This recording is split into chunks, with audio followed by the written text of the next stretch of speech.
following D&D campaign is rated TV MAL-SVED.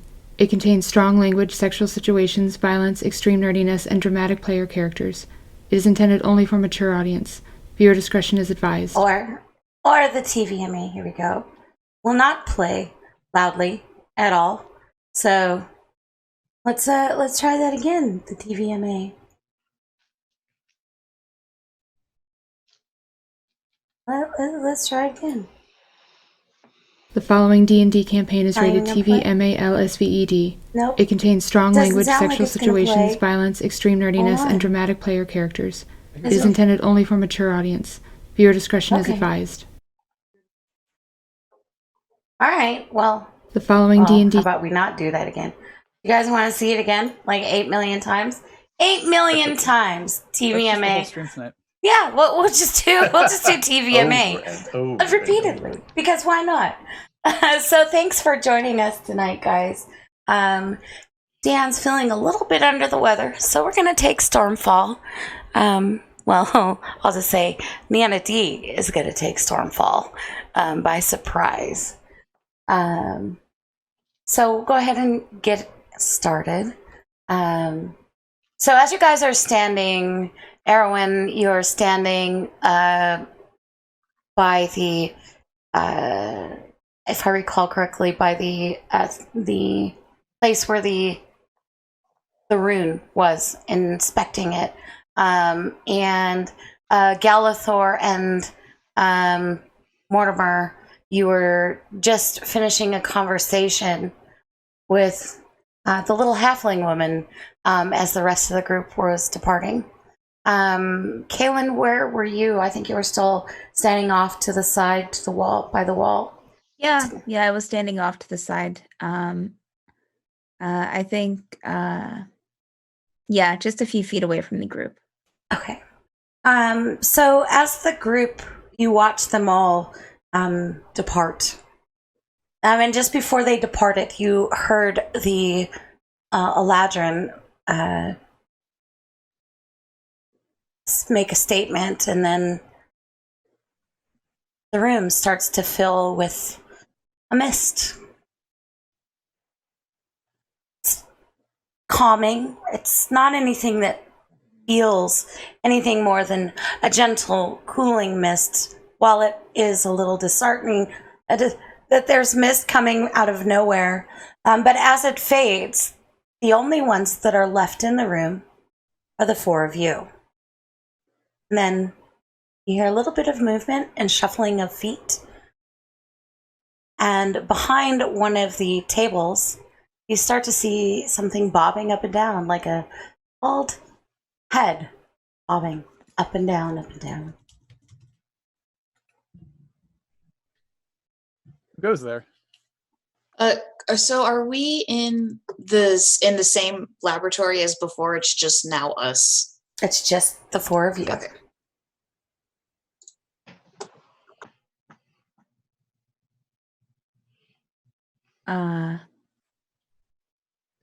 Who is it?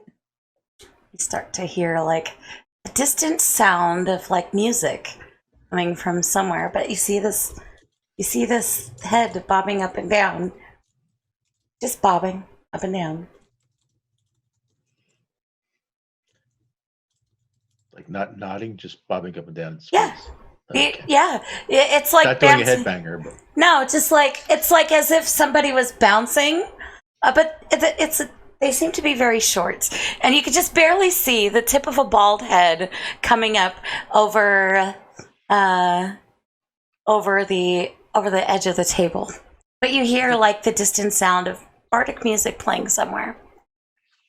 Is it a bald head or is it a skull? It's a bald head. Oh, It's a bald head. yeah, skull. There's flesh there, right?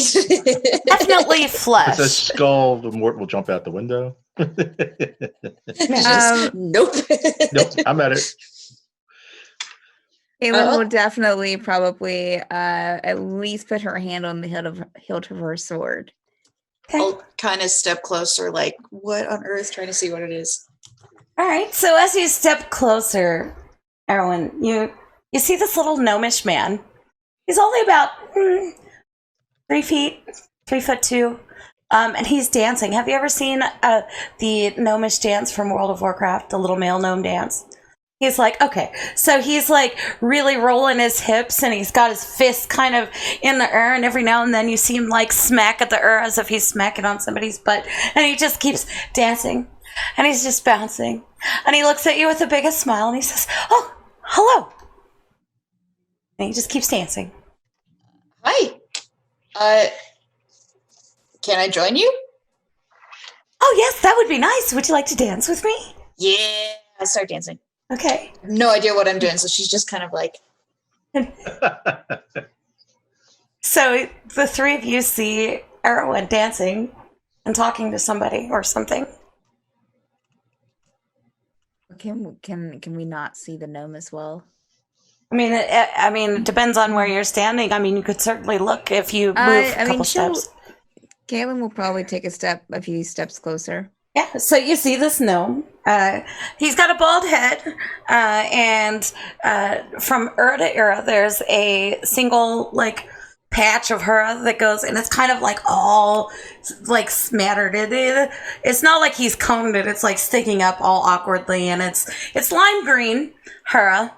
And he's wearing like dark leathers, and there's an insignia on it, but it's really hard to tell what the insignia is. It's so worn, his leathers, and he's just dancing. And then as you kind of get a little closer, and Aeronwen, as you're standing there, you start to hear like this music, and he looks at you and he just says, "Hello, would you like to dance with us?" He just every now and then he'll smack the air, shake his butt, and just keep on dancing. And he's got this big smile plastered on his face. Galathor Ainsley at your service. Who do we have the pleasure of meeting? As he keeps dancing, he says, "It's nice to meet you, person with fancy name. I'm the Doorman." Just keeps dancing. I don't see the door. Oh, but that's because I haven't opened it for you yet. Who are your friends? And he points to each of you.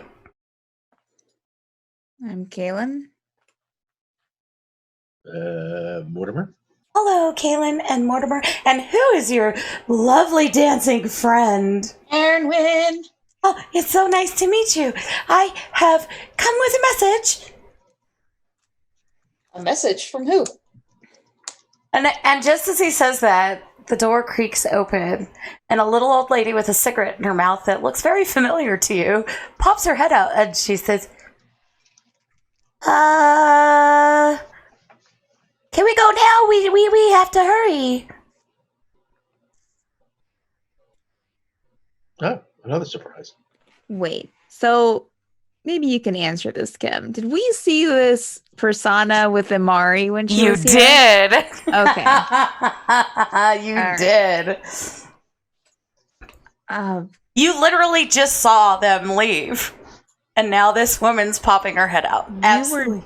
You were just here. No,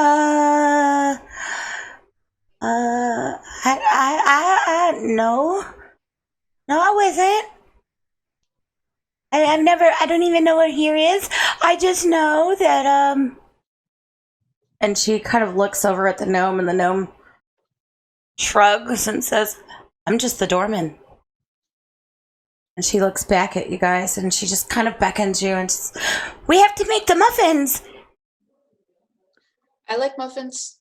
I'll go follow her. Caelynn will look to Mortimer. I'm not wrong, right? No, that's either, I don't know. I would speculate that maybe, teleport went bad, or I don't know. This is weird. I guess. Mortimer, I'll ask her, do you remember meeting us before? Yeah. To the elderly woman.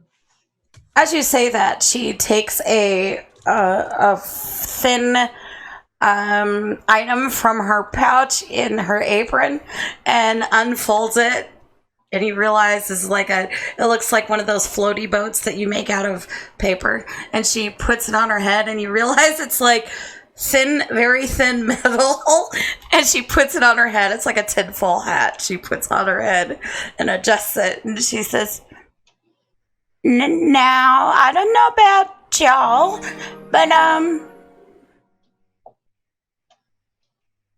don't know you. I just know that I'm supposed to come and help you. Let me get out of my precious snowflake voice.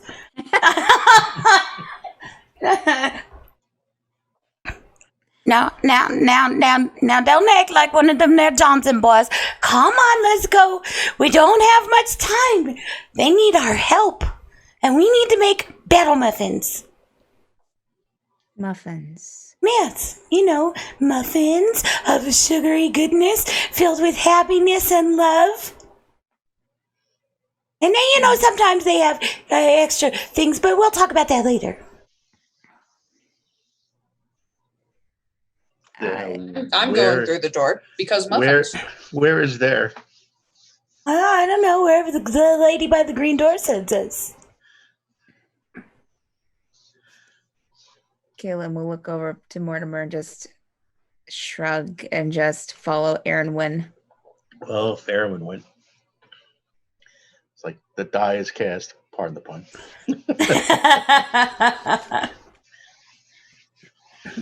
Galathor turns around and looks behind him. What does he see? A room filled with mist. Snaps his fingers. You don't hear anything when you snap your fingers. Saw that in play once. Oh, very well. So do you all step through the door?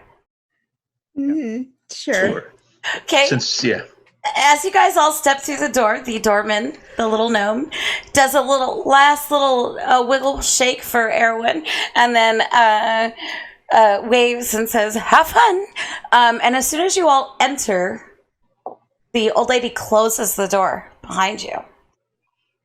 So before you is a spacious tavern, and it opens into a large circular room. Windows of all shapes open to reveal the scenery at each turn. In some of these windows, you see places that are familiar to you, and others you see places that are not. But it doesn't seem like any of these windows reflect anything of the same. So no two windows show the same scenic view. The left side of the room hosts a large stage where it looks like entertainment is being provided by various minstrels and other travelers. You see, even as you guys enter, you see a group of halfling bards departing, and a group of orcish folk are going onto the stage. And they are all dressed in bardic regalia and have smiles on their face. It's pretty clear that if you'd like to take your turn playing for the crowd, you need only climb the stairs and claim the spotlight for yourself. The majestic purple curtains and hardwood stage are brightly lit in contrast to the rest of the tavern. The center of the room is filled with small round tables. There are no corners, and candlelight flickers from every angle, casting an eerie and wonderful shadows on everyone and everything. Beautiful waitresses clad in gold and blue attire weave their way through the crowded room. But it seems there's always at least one chair open for whomever arrives. And in fact, directly in front of the stage, you see an empty table. Just enough chairs for the 5 of you to sit. To the back of the room is a large bar. There's a rather large, roughly 12 feet tall orc. He's extremely tall and just as wide as he is tall. He seems to be laughing, wearing just a simple white barkeep's shirt. And his thick accent can be heard above the noise of the crowded room, ordering waitresses around. And when he laughs, as he looks around, it almost shakes the room. Far to the right, you see a green painted door, and beside this door sits a young blonde woman at a desk. On the desk, there's a large glass container that looks like it has coins inside of it. there's a large statue. Now, looking at that door, you notice that the door is like about 10, 15 feet from the wall. It's as if the door is there by itself, just a door. And just behind the door, to the right, is a statue of a Goliath figure with its palm out, as if it's making an offering. And you see a muffin on it. You can't really tell what the muffin looks like from there. It's just, you could tell that it is a muffin of some sort, like a cupcake. But it doesn't look stone like the rest of the statue. As you continue to look around, you see up above and directly across from you a balcony with a woman with long red hair and piercing green eyes. She's wearing a red leathery outfit. But even from this distance, as she scans the room, her eyes are piercing and commanding. And just a shade lighter, you might think she looks like a mad woman. But she stands, scanning the room. The halfling woman looks to you and says, Now, come on now, we need to get going. And she points to the woman by the green door.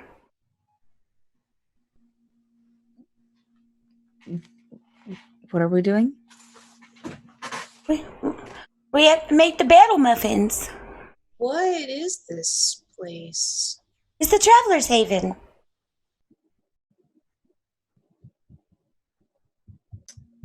I'm looking for Hearthstone boards on the tables.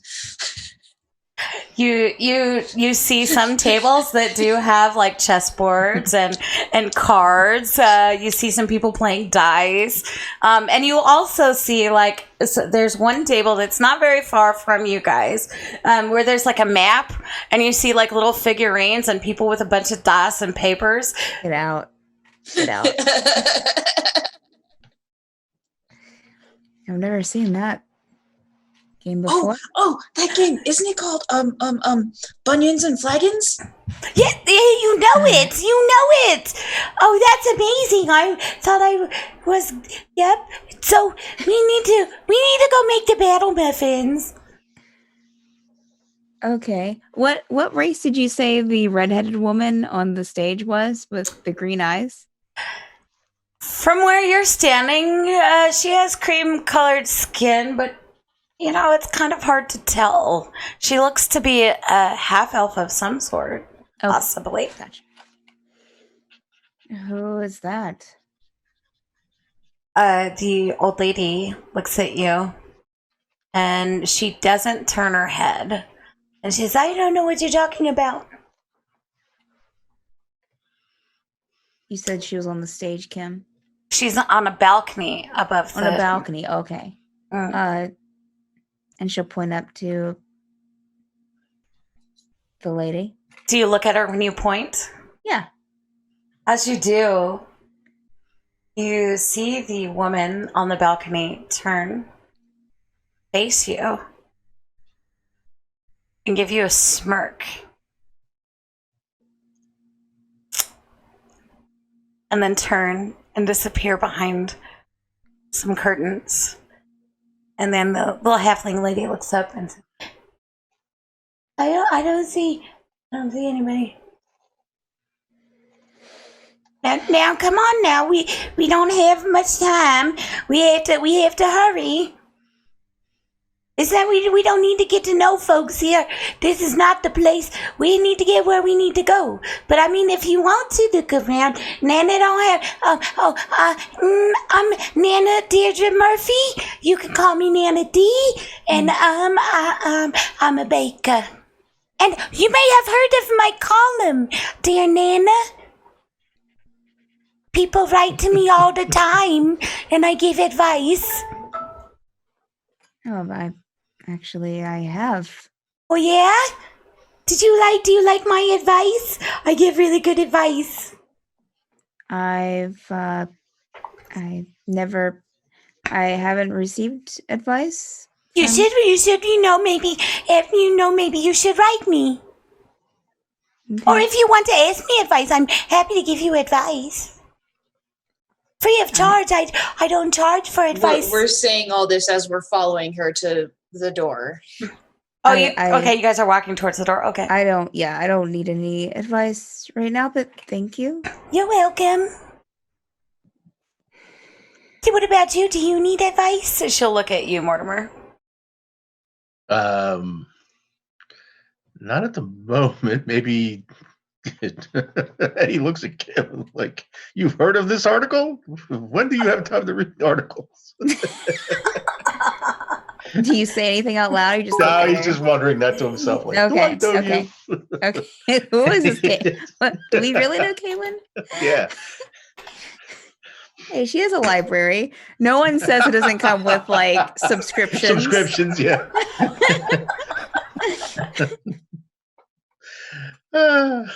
Most libraries do have a magazine room.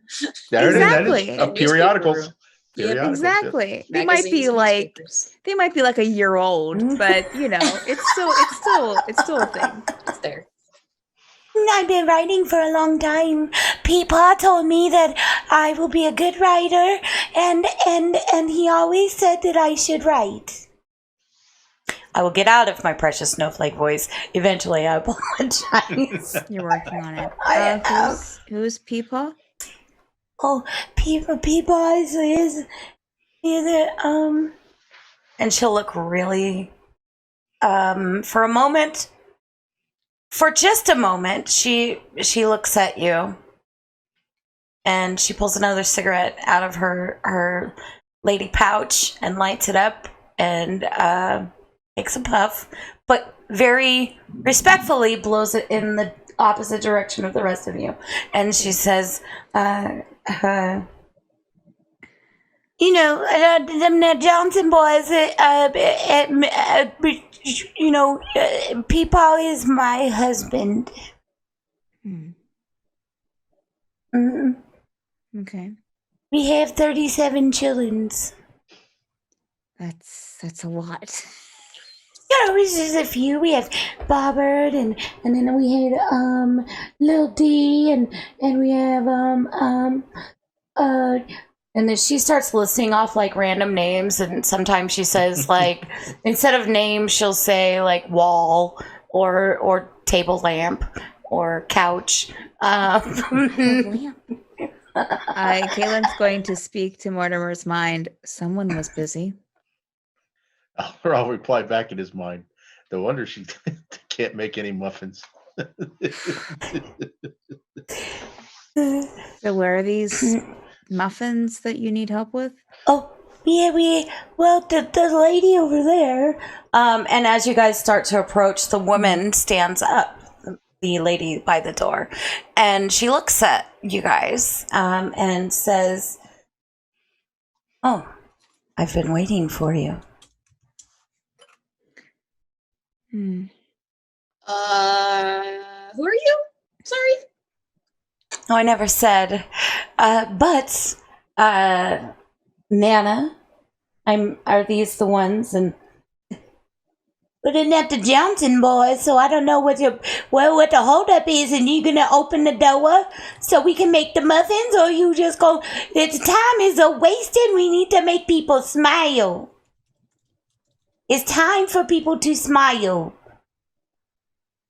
And the woman just kind of arches a brow and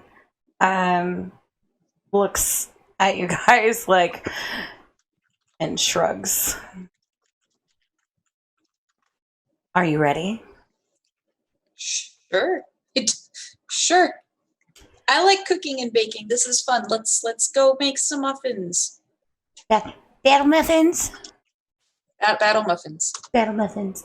And you, as soon as you say that, the woman goes over to the door. And as you guys are standing there, you notice now that the Goliath is roughly about 8 feet tall. It's a stone Goliath, and his hand is low enough that anybody of any size would be able to reach into its palm. And you see in its palm now, just to kind of give you a visual of the stone statue there. The left eye is covered with an eye patch. And the Goliath is very muscular and, for all intents and purposes, would have been a very handsome Goliath. But he's wearing a loincloth that only covers the front and the back, and so the way it's set, you could you could see like his hips very clearly, and the curve of his ass is so inspiring that you can't help but just momentarily glance at it. But in his palm, once your eyes rove away from the inspirational build of this statue, there is a muffin, like a cupcake, that's sitting there, and this cupcake has little rainbow sprinkles in it. Looks like funfetti, but it's sitting on a fresh, like a very clean looking plate in its palm. And as you kind of glance at as you look at it, the sprinkles on it seem to kind of shimmer. The red is brighter than the blues and greens, and then it shifts, kind of like slow moving Christmas lights all around it.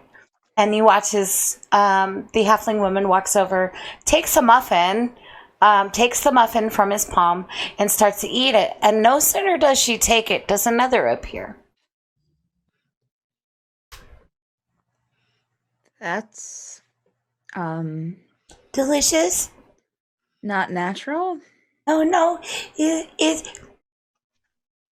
I have to tell you, it's very delicious. I'm gonna cautiously take one, the one that just appeared. Okay. As soon as you take it, another appears. Magic muffins, Caelynn. Why are they appearing in a giant's hand statue? Why not? Would you like to know the story? Nana knows the story. Everybody knows the story of One Eye. Of One Eye? Yeah, One Eye the Goliath. Does he just have one eye, Kim? Yes. The statue? Yeah, it has an eye patch over the other eye. Yeah, over the left eye. Oh, wow. Caelynn suddenly feels understood.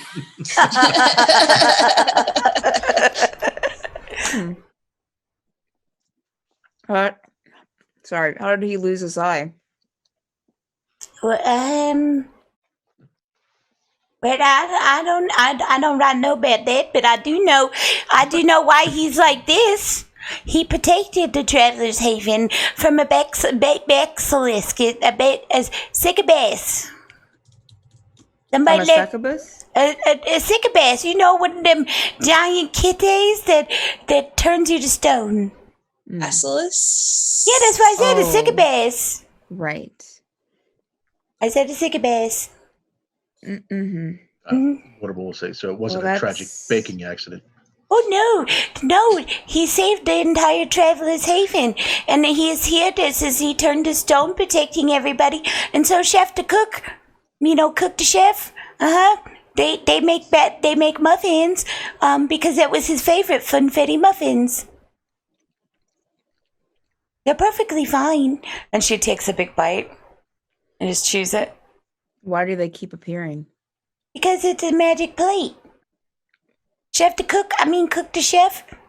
He makes sure that they, that there's always a fresh muffin.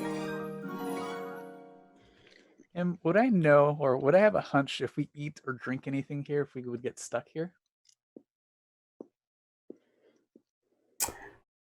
Yes, as Aeronwen starts to take a bite. You could go ahead and I'll let you roll history. Aeronwen, Caelynn, and Mortimer, you could roll history or Arcana if you like. I'm gonna go with Arcana.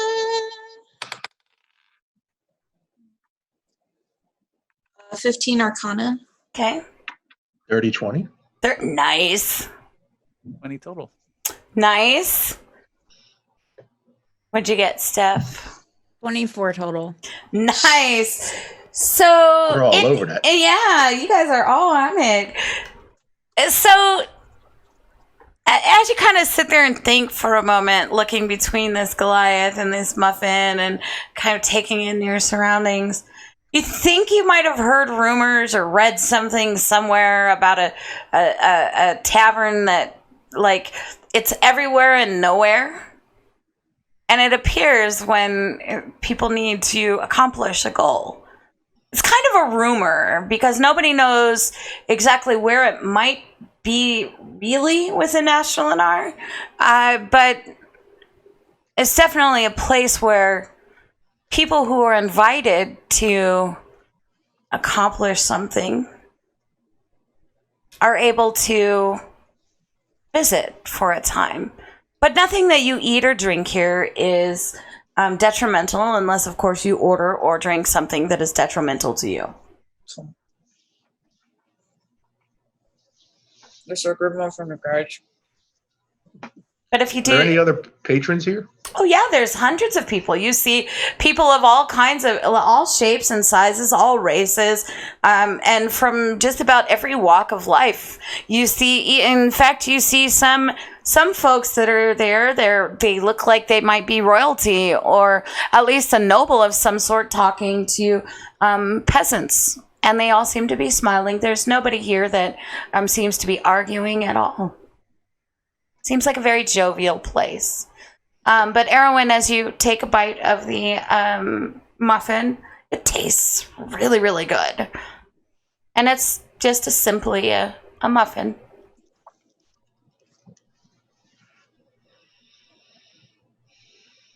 I'll take one off the plate and hand one to everybody. Just try it, guys. It's so good. Yeah. And every time you take one off, another one appears. That's so cool. Caelynn will reluctantly take the muffin from Aeronwen. It tastes okay. If you've ever had a funfetti muffin, or a funfetti cake, it is the perfect type of sponge. And it is not too sweet, but just sweet enough. But it tastes delicious. You don't feel anything odd. You're not, depending on whether or not you like sweet treats, it's not unusual at all. It's actually really good. Mort will take the top off the muffin and just eat the top. Okay. You would. Chaotic evil. Caelynn is going to tear off the bottom of the muffin and put it on top and make a cupcake sandwich. Nice. All right. Cool. Such waste, and Galathor eats the bottoms.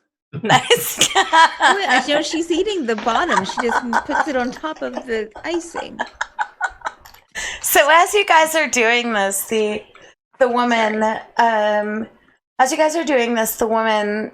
who is sitting at the table goes to the green door, and you see her weaving her hand in curious formation. Hello. Who are we waving at? Oh, Sam has her kids on the screen. Oh, hello, little kids. We're waving at you, Kim. I was like, why is everybody waving? happy to see Hello. you. Oh, hold on. Let me do this. Hold on. I'll wave. Nana D will wave. Hold on. Hello. Hi. She's bumping up the volume, actually. Hello. Yeah, sorry. My arms are weird. Hello. It's one of those puppets that you like. Yeah, I know, right? So beautiful. I love it. So she begins to weave her fingers in this curious pattern, and she's speaking in a language that none of you understand. And as she does, you watch as the top of the green door looks like almost as if like a shade is being pulled down, and the door starts to go from top to bottom, this like dark, murky looking color. She takes a step back, pulling her hand away, and then she gently touches her middle finger to the center of the door. And as she does, it looks like that her finger has touched onto like a still pond, and you watch as ripples go out and then back in. And as the ripples go in, the darkness kind of fades into the ripple, into the very center. And the door appears to be wooden now, just standard wood, like oak. And she opens the door, and she looks to each of you. Come now. You have somewhere you need to be.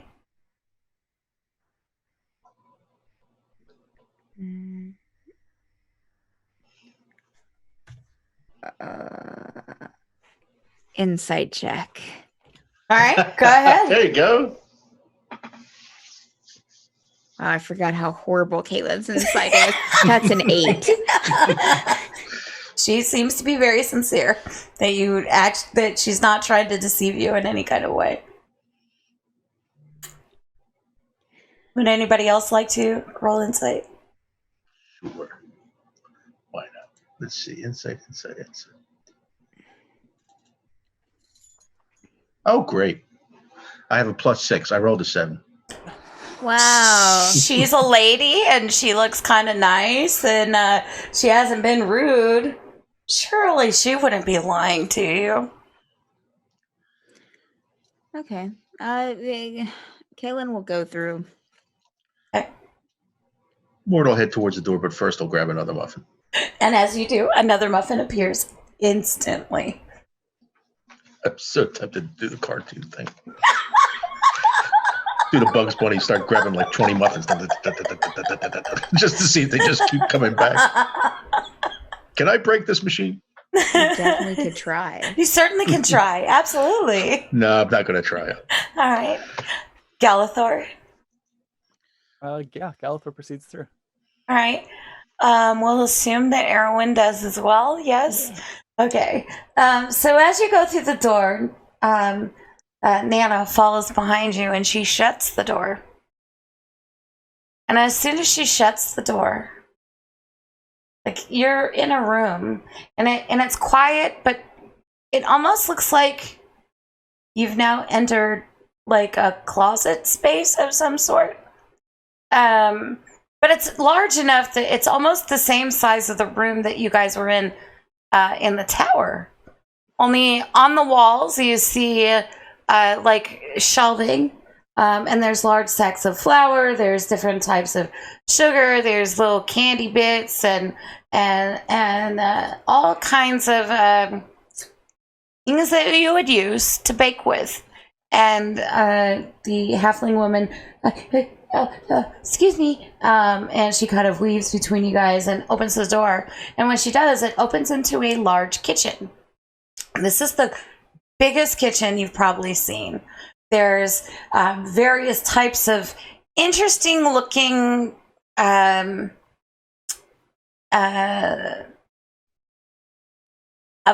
of sorts.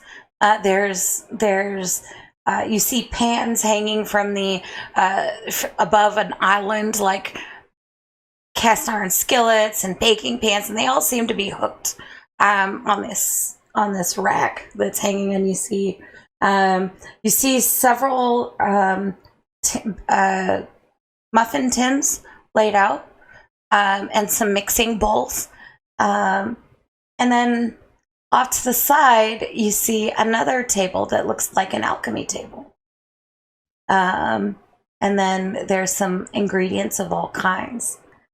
And she adjusts the tinfoil hat on her head, and she looks at each of you and says, Now, Nana isn't going to. God damn it! I can't fix my damn voice. I'm sorry. Fucking precious. I'm sorry. Mort will look around and see if there's any. He's specifically looking for some tomatoes, some cheese, maybe some mushrooms, some meat. Everything that you would want to bake or cook with, you find.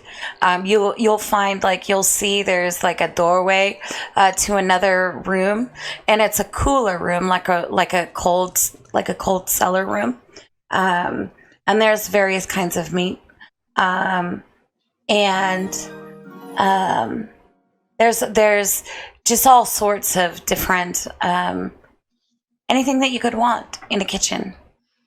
Seems like there's spices, but in the center of the island, there's a salt shaker that has this orange-looking seasoning in it. And she'll look to the tallest of you. Galathor or Aeronwen? I'm not sure. And It's not Caelynn. That's not Caelynn or Mort. She'll look to the tallest of you and say, "Oh, Nana needs to get her skunketti seasoning. Can you get that for Nana? I need my skunketti seasoning."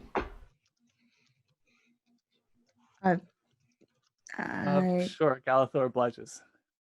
Here you go, then. Oh, just Nana. Nana is not one of them old fuddy-duddies. I need just Nana. And she'll take it gingerly from you and smile. Time to make battle muffins. What kind of muffins do you think will make people happy? Ones with icing on it. Do you I know? like icing. You like icing? Okay. Do you want to make the special icing or just regular icing? What do you mean by special icing? I mean, sometimes you can make magic in the icing to make people smile. I don't really like. I think just icing would be okay. You know, sometimes icing can be inspirational. So as she starts to point around, you'll also notice as she's pointing around this very large, amazing looking kitchen that has all kinds of anything. Sam, Aeronwen, as you're looking around, you see the dream kitchen of any baker or chef. There are several doors that they're partially open except for one, which is like a cold storage room. But there is ingredients, anything that you would want ingredient wise, all over. But you also see an alchemy table. And the alchemy table, there are some other ingredients that one might use for various reasons. But the halfling woman is letting you know that perhaps you might want to include a little magic in some of these muffins for the purpose of making people happy. Is this a forced happiness or? No, I would never force anybody to do anything. Okay. It's only what they feel. And you always have to tell people nice things so that they feel happy. It just makes you happier. Would you like a blue battle muffin? I have blue battle muffins. Oh, hell no. You're not going to trick me to that, Kim. Nope. Metameter. I'm sorry. But going back That should to be the a game. thing, by the way. I have a blue battle muffin. What does the blue battle muffin do? I mean, if you have a lover and you want to be extra happy when you're loving on your lover, it makes you happier about the loving. It's Peepaw's favorite. That's why we have so many chillins. And It's a guaranteed to make you happy all night long, child. Let me tell you, ooh, child. I'm sure. No, I don't want a blue battle muffin. Thanks. Okay. But they're yummy. Caelynn will side-eye Aeronwen. Do we want magic? Now I want to tell you where we're going, though, if you want to know. Or you can... We're going somewhere else other than I thought we were helping you bake. You are, and then you're going to help me distribute them. Okay. Yep. This is a weird day, but okay. I'm sorry. It's all right. Maybe making battle muffins will help you be less weird. Or rough. Or happy.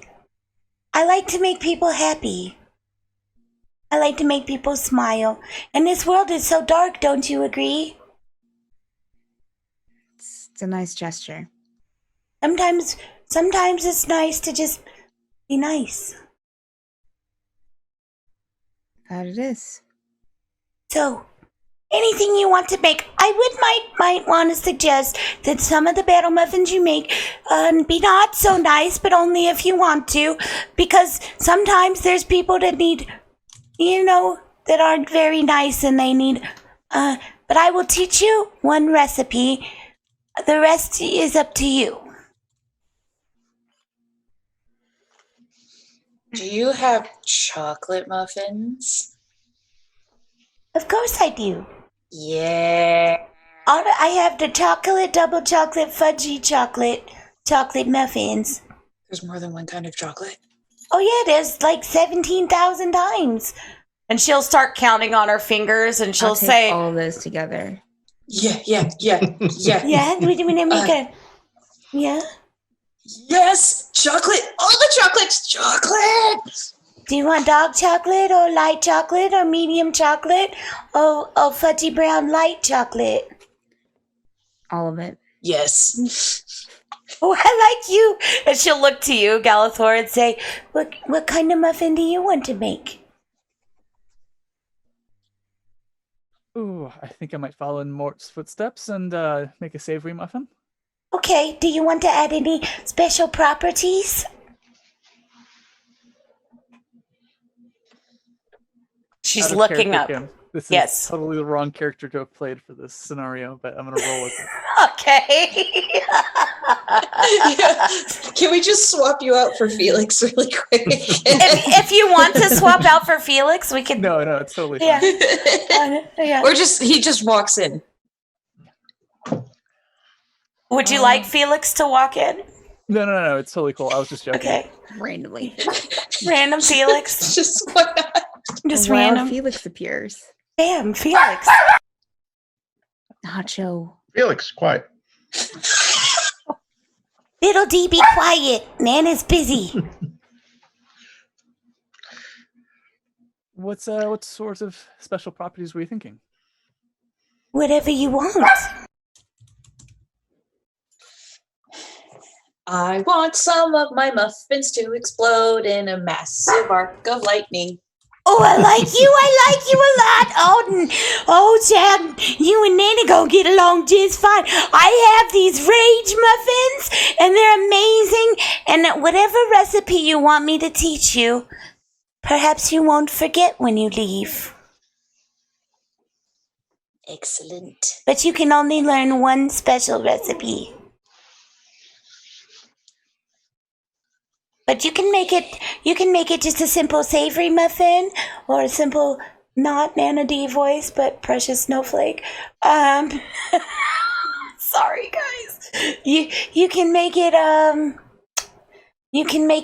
explode because fire in the hole is really important. God. Yes, because you have to put up the fence. And if they cross the fence, the Johnson boys, when they cross the fence, they give you consent to whoop their ass and light the fire. And she just looks at you and starts cackling. But the fence is very important. Consent is important, and if you cross the fence, you consent to letting Nana whoop your ass. I'm just saying. Partial to lightning myself over fire, although fire is fun, but lightning. Yes, but you still have to say fire in the hole even if it's lightning. Can you promise me that? Yeah. Oh, hey, yeah. Yes. Okay. But can this be a muffin recipe that can go with or without magic? Explosive magic that could possibly kill you? Yes. Because chocolate muffins? Yes. I just cracked my neck. Ow. Yes, please don't crack your neck. Only crack the ass of the enemies. Ow. But Aeronwen, yes. would you like me to crack it back for you? Do you need some? Yes. No. I mean, maybe you didn't taste the skunketti seasoning, did you? Because sometimes that cracks things too. She's gone. She's recuperating. Give her a minute. She's dead. Okay, sorry, that was just like unexpected and it hurt. It's okay. It's totally fine. But yes, you can make it any muffin that you make. It can have properties or no properties. Nana likes to do it with properties sometimes, but other times, sometimes you can add whatever property you want. But I'm only going to teach you one property, and that's it. You know what, Nana D? I changed my mind. I would like to make a energy muffin. Oh yeah? Ooh, kind of like what kind of energy are you looking to make? Please tell me it'll let you cast fly, so it'll give you the muffin will give you wings. The energy muffin gives you wings. I mean, it can. Yes, I'm actually going to give you a link of all the types of muffins. Now, mind you, it says candies, but these can also be made into muffins.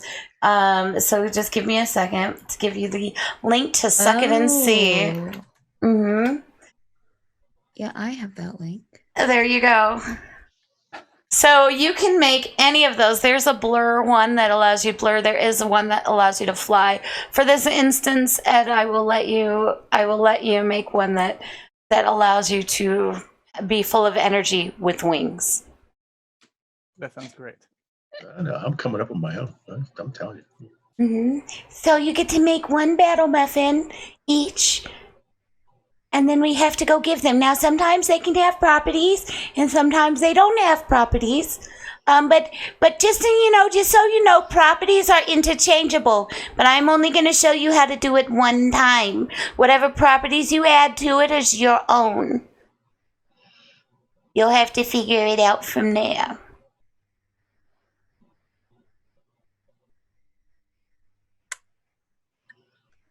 Do you have any muffins that would make you invisible? I mean, there's a way to do it. It's a little hard, but sure. I mean, I'm not talking like permanent. I'm just mean like temporarily. Yes. Yeah. Yes. I can show you how to do it, and we'll name it something special for you. What did you say your name was, Caelynn? Yes. Mm-hmm. Caelynn. I'll remember you, Caelynn. And I'll remember this muffin that I teach you. But now you must decide what kind of chocolate you're going to use. And she'll turn and she'll motion to a wall that has every kind of cocoa powder, chocolate nib of every flavor of chocolate of all varieties. And motion. Aeronwen's going to go along the shelf and just take samples and eat each one. Okay. All right. Oh boy. Just to test the chocolate. I love chocolate. We're going to carry Aeronwen out of here because she's going to be asleep from a sugar. Do you know that I even have this one battle muffin? And I call it animation made sugar creatures. You can make it be but instead of chocolate, it does caramel. But you can make it do chocolate if you want. It has it's like one of those battle muffins that has this. It's like molten chocolate in the middle, but instead of chocolate, I usually use caramels. So if you eat it, it does this thing. This little dragon comes out. And comes out and it will attack. But sometimes you can make it fair or rain. Sometimes you can make it like an owl bear or unicorn. And it does different things, but sometimes they can hurt the things if you eat them. And you decide what you have to make the topping very specific. So either the dragon that looks like fire, or the dragon that looks like rain, and then or you make an owl bear. Do you know what owl bears are? They're bears that look like owls. Mm-hmm. Or like a unicorn. You know what a unicorn is? Yeah. Okay. So the creatures become real? For just a short time, and they do damage to people who are hurting you. Huh. That sounds interesting. I mean, it doesn't make you invisible.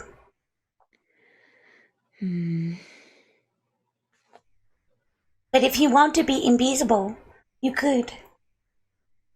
It's just a little harder to make. It's very special crafting of magics. Let me think about it. Okay, you think she's gonna waddle over to you, Mortimer, and like tug on your leg. Excuse me.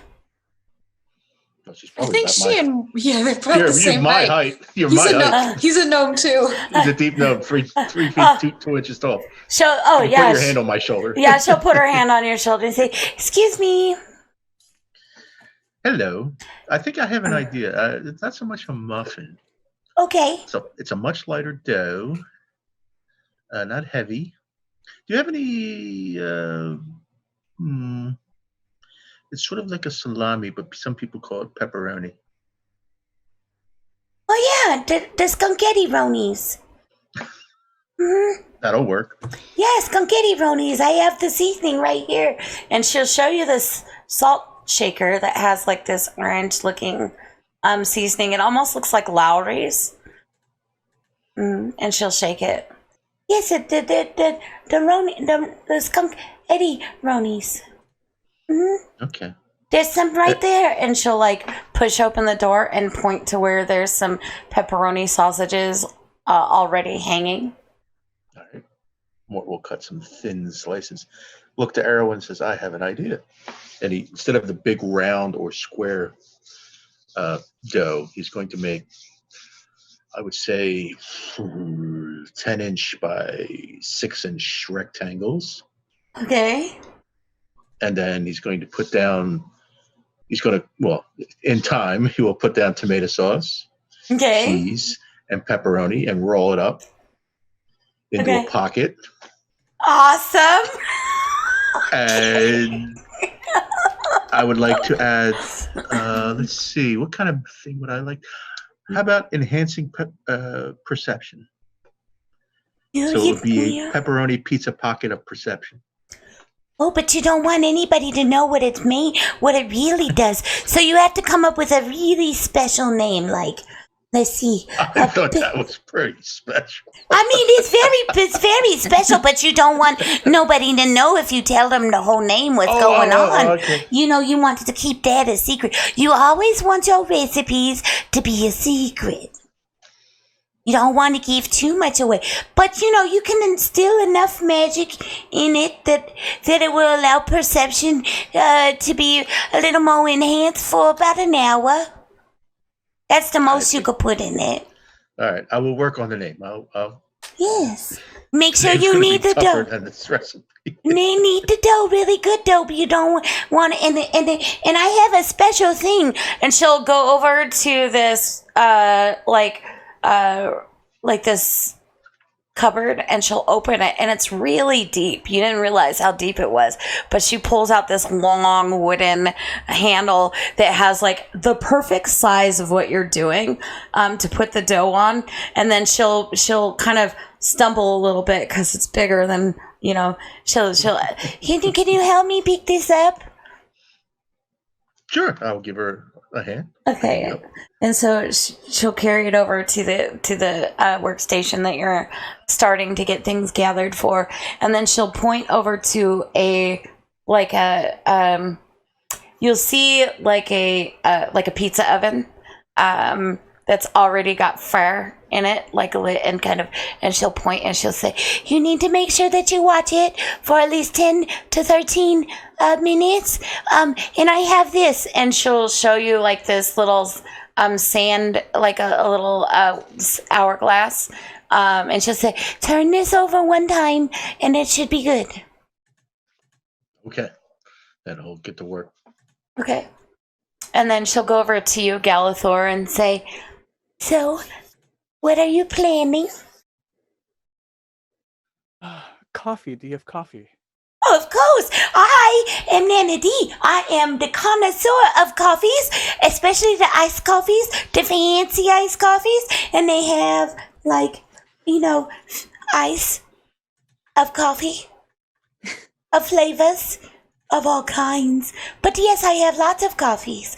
And she'll beckon you to follow her to a very special storage room.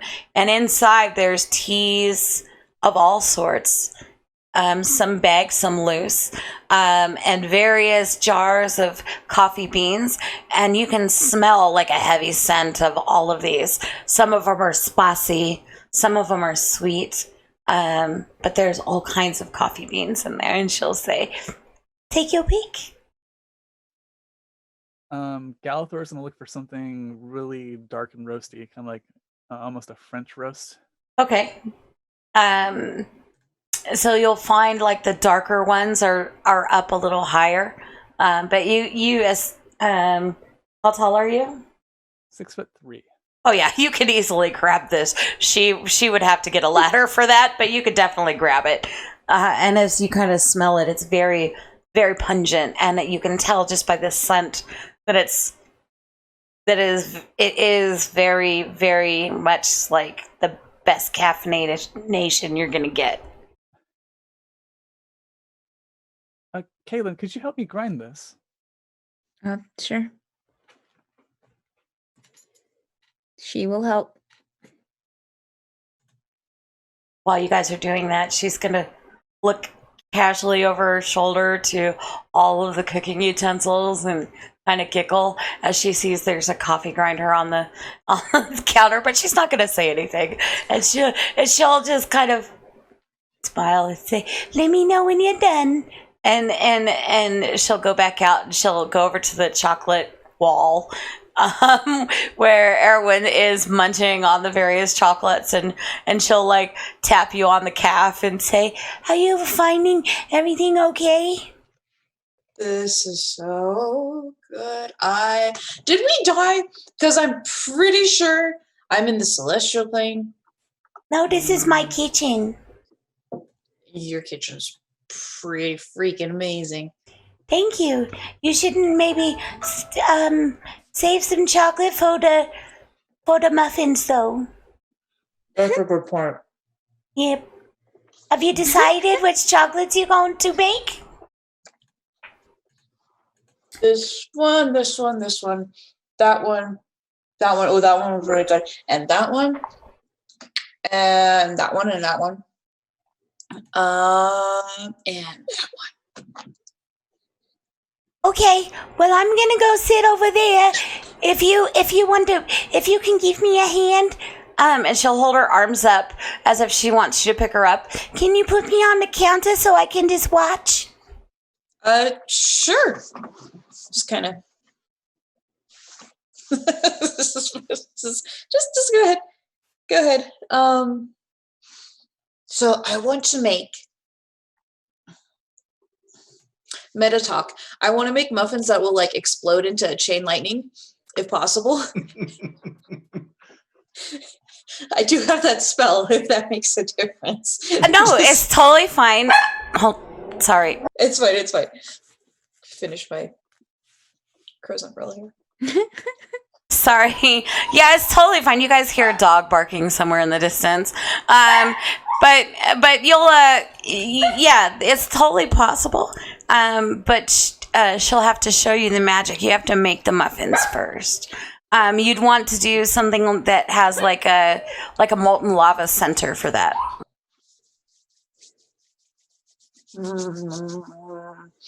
Okay, we'll do a. She'll do a like a. So she'll do like a chocolate muffin, with chocolate chips in the mix, and then have the inside be like a molten strawberry cream. As soon as you take out the strawberries, she'll look at you and say, "I don't know if strawberries are a good idea. Some people die from eating those."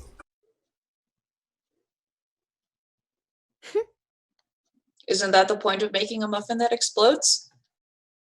Good point.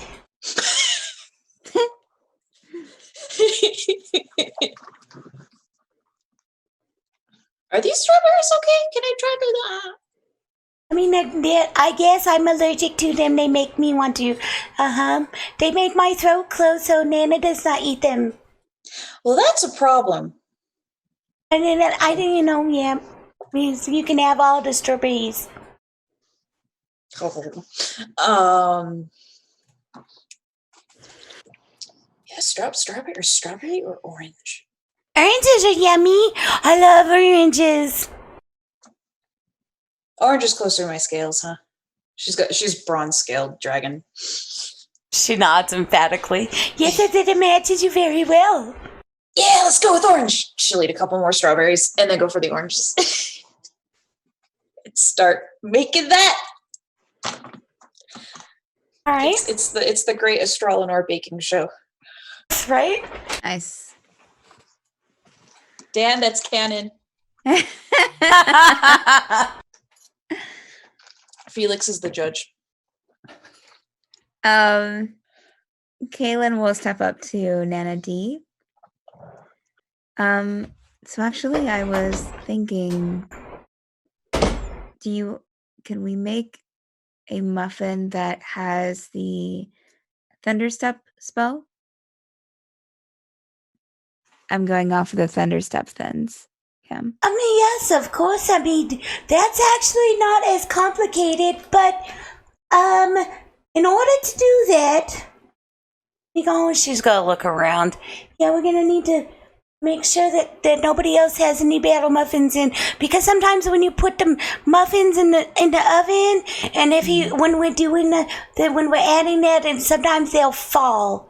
Like they'll just go flat in the oven when we do it. So we'll do that, but we'll have to put the magics in after. Okay, that's fine. What kind Whatever of you think flavor? is best. What flavor are you gonna use? Oh, I was thinking like milk chocolate and mint. Ooh, that's a very good combination, Caelynn. You're really good at this. Who knew? I know you. I didn't. You're so interesting. And you sure you haven't written me before? No, I haven't. Maybe you should write me and then tell me how they work later. Do you promise? Sure. Yeah. Okay. Sounds good. Are you gonna make all your muffins with the thundering steps? Oh, can I split them up? Yeah, but you just need to make sure you put a different icing on so you know which one has the thundering steps. You're absolutely right. Well, Yes. I guess since we're doing mint for the thunder step, I would like to make half of those with green icing on top.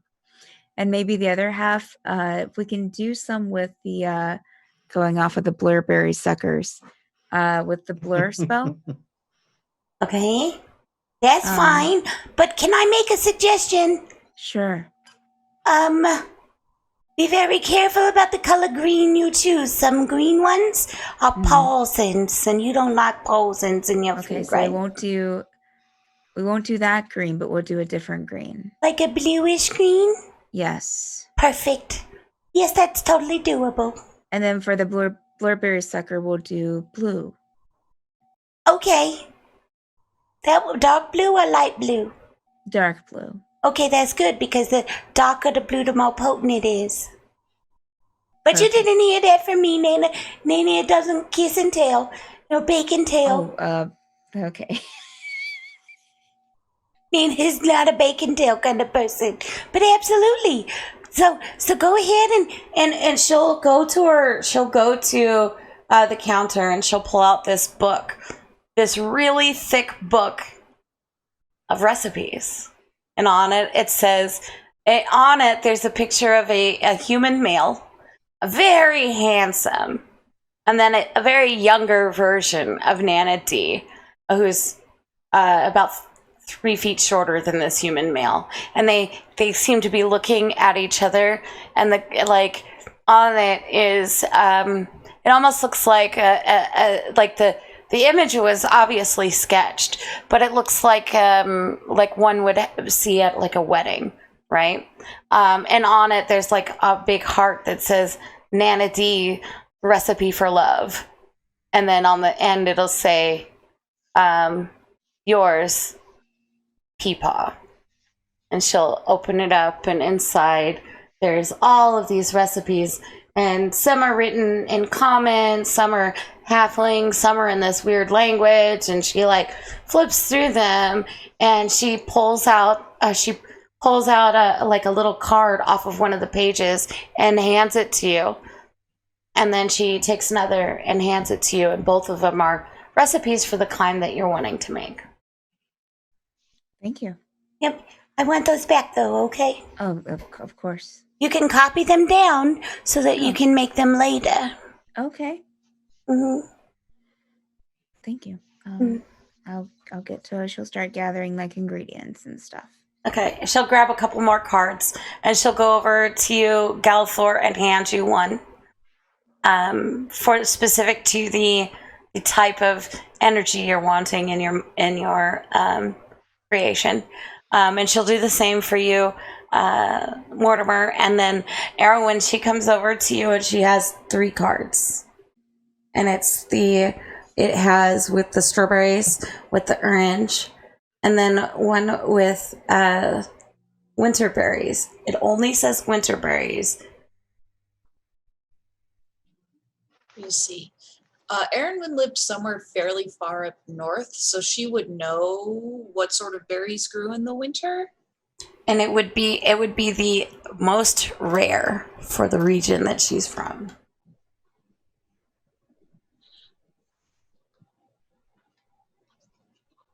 And Nana will look at you and say, "You look like somebody who really enjoys baking. Use this one wisely, and it does all kinds of extra things." She gives you a wink. Write them down, though, because I need the cards back. This is going right in my book, right next to all of my rune notes, because sweets are just as important as magic. Mm-hmm. And I'll let you work out with Dan what that extra one does. She's just going to look at it and be like, I've heard of these. I've never even had one, though. They're very special. Yeah. Mm-hmm. Yeah. It's hard to come by, so... Yeah.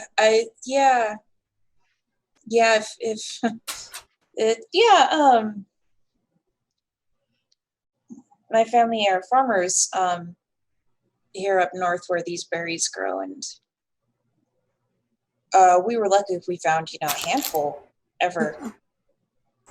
Well, if you go in the cold room, there's a small pouch that has 15 of them in it. But you didn't hear that from me. I don't bake and tell.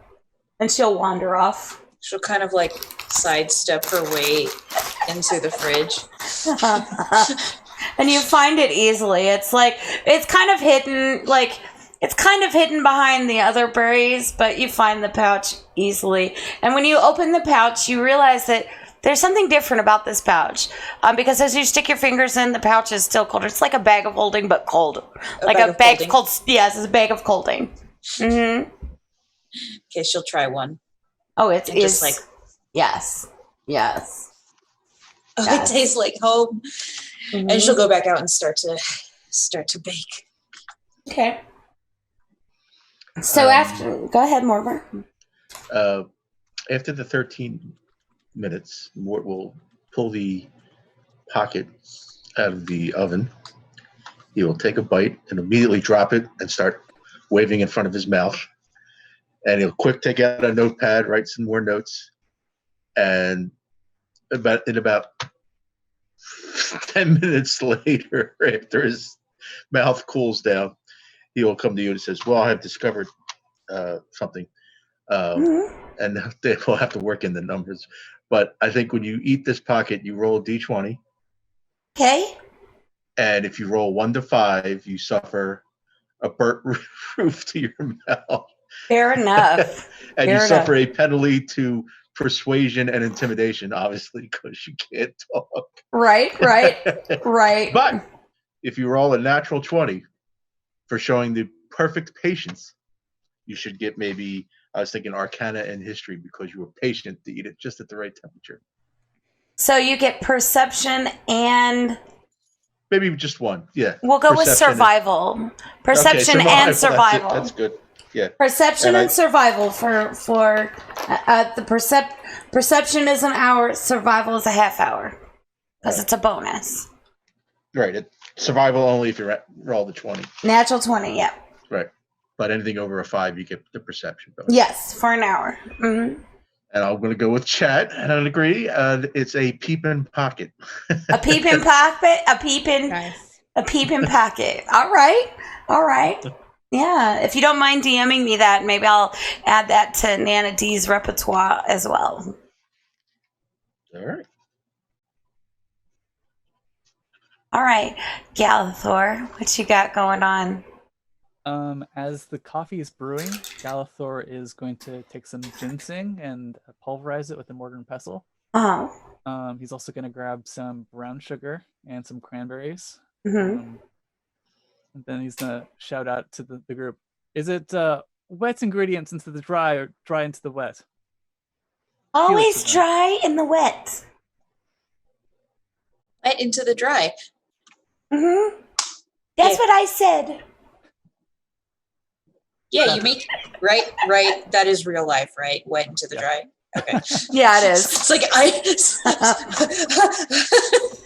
Yeah, no, it is. Nana is just Nana. Yeah, Nana's just Nana. She just that's just her. She's intentionally giving you the backwards. Wet into dry. Wet into dry into the wet. That's what Nana said.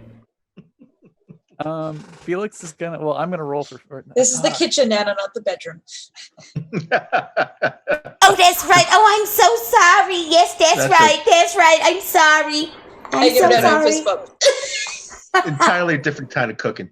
Oh no, I was thinking about people. Oh my god. Okay. Odds for the correct way, evens for the incorrect way. Okay, odds. So he'll put the wet into the dry ingredients. Okay.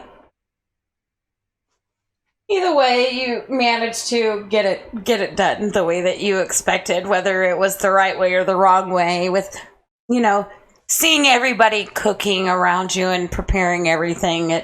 You managed to just get it, the way that it needs to be. There's not going to be any penalties that way for it tonight. At least not yet. It's not clumping. Great success. Huzzah. Huzzah! So, Nana's gonna walk around and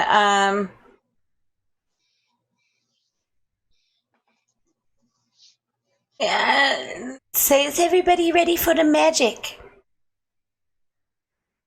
Is anybody done baking? Not done. My stuff's still in the oven, but my cream's all ready. Okay. Both of them. Is it still in the oven? You should probably see an apothecary. Sometimes it should come out sooner." Oh. Not sorry. I couldn't resist. Caelynn stares at the muffins before her, and then mix the batter.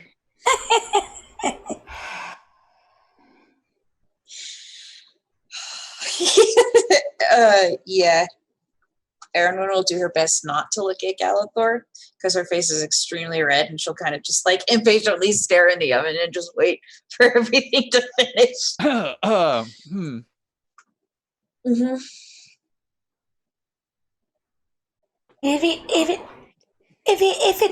If she'll look at you guys and try the orange cream, Nana. The orange cream? Oh, okay. She'll come over and she'll take a little tiny tasting spoon, and she'll just get a little bit of it, and she'll slide it on her tongue. Oh my god! Can somebody roll for me, because I don't have my dice with me? A d20. 16. Oh, this is yummy. This is, wow! What a kick! Wow, that's good! Wow, it's it was good, kind of sweet, and then boom, there was the orange, and it's all creamy. You're really good at this. I like it. And then she'll start like doing this like weird little dance, you know, and then she'll like put her hand on her bottom and says, "Oh, excuse me, I think Nana needs to go to the bathroom. I'll be right back." Dang it! And this is where we're gonna take our 10-minute break. This is it. That's it. I'm done. Table flip.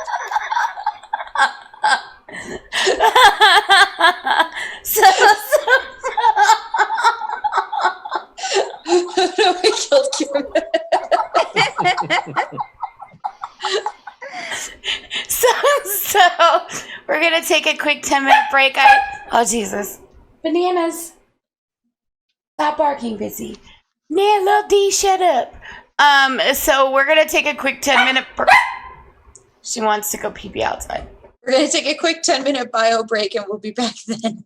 Bye, guys. Yeah, we'll be right back.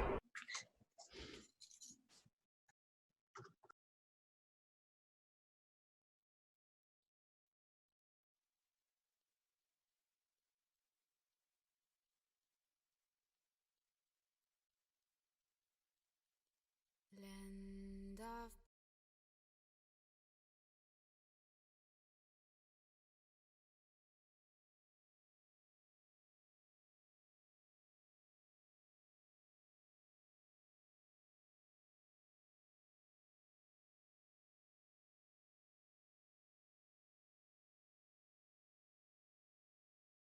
are singing here, oh home across.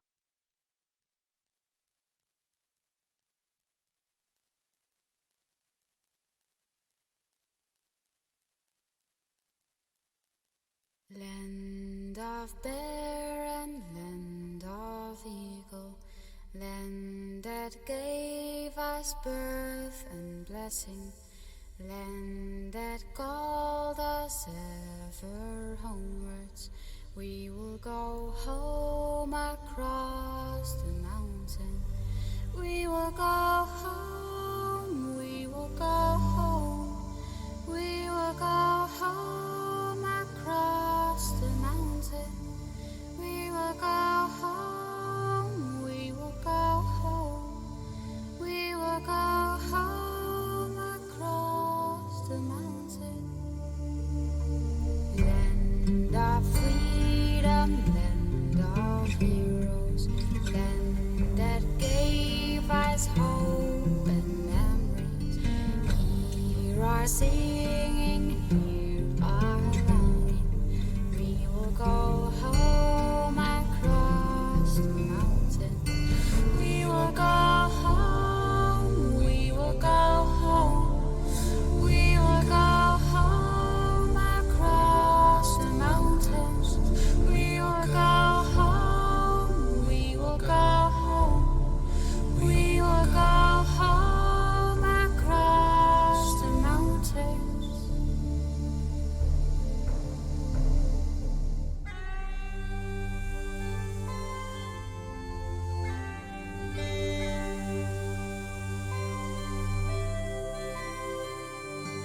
Land of sun and land of moonlight, land that brought us joy and sorrow, land that gave us love and laughter.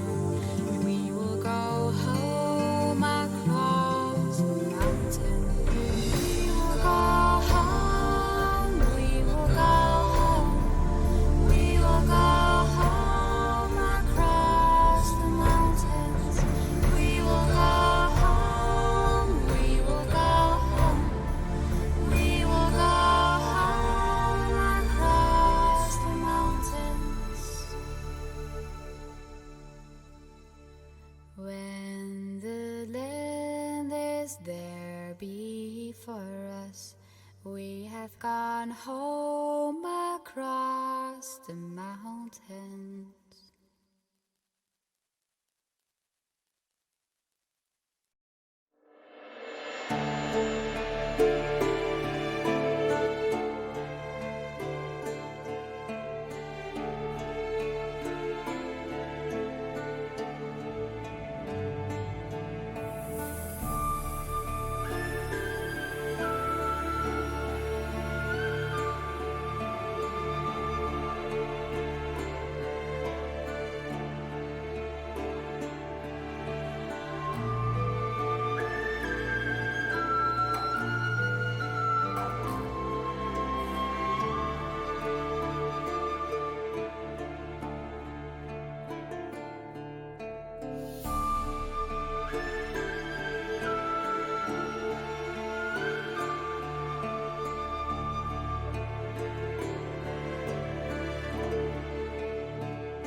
Well, while everybody's still AFK, I just want to point out that every year on April 12th and Veterans Day, I do a fundraiser for Wounded Warriors family support.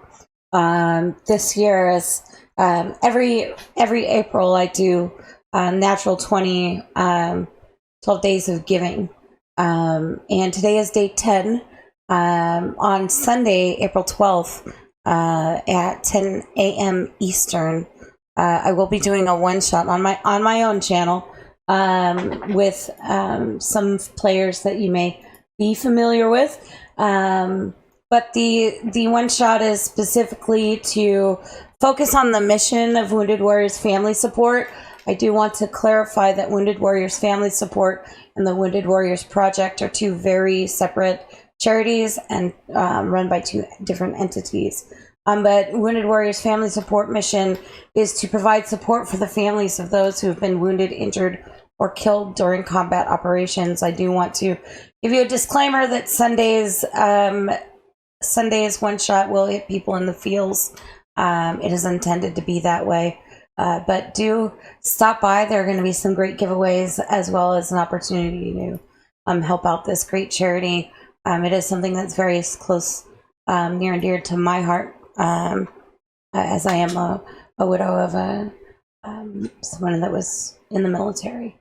But yes, on to happier things and back to making muffins. If everybody's back. Well, nope, we're still waiting on Aeronwen. Are you guys having fun baking battle muffins so far? We're all muted. Yes. Yeah, Yes, I've had fun. Yes, you're having fun. Mm-hmm. I stole you away. Indeed, we are having. Stole you away to make battle muffins and peeper pockets. Yes, peeper pockets. Have you decided on a name for your creation yet, Galathor? Ooh, not yet. I'm still working on that. You could call it what color are you gonna make it? Oh man, it's probably gonna be like muffin colored, but with the cranberries kind of peeking out. Call it the cranny kicker. That's a pretty good name. Call it the cranny kicker. It kicks you in the cranny. Gives you wings.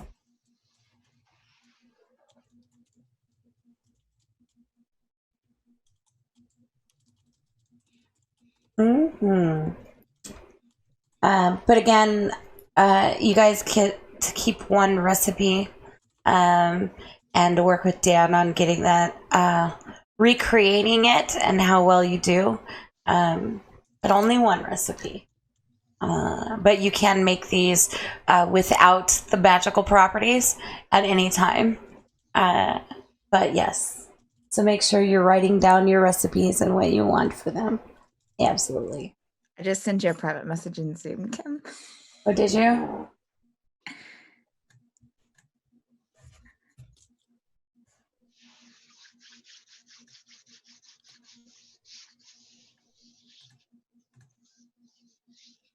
Yes, absolutely. Absolutely. I actually wonder if I have time over the weekend to actually make these muffins. They're going to be yummy. It'd be great. Please keep us updated, Ed. Pictures. It will if my heart doesn't Pictures. explode from Yes. the cranny kickers.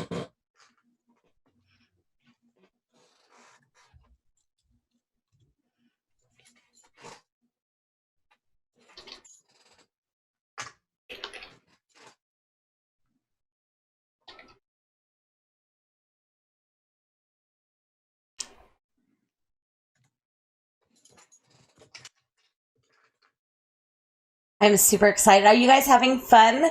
Hello, Golden Guru. Welcome to the stream.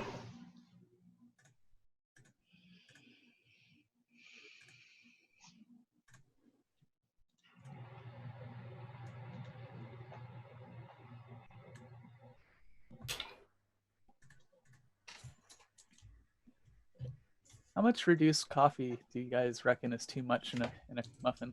None. There is no too little coffee. Well, it depends. How many are you making? A baker's dozen? Actually, roll a d20. Or sorry, roll a d10 and add +3. Here, there we go. That would be 13. Yes. So baker's dozen. Baker's dozen. Yeah.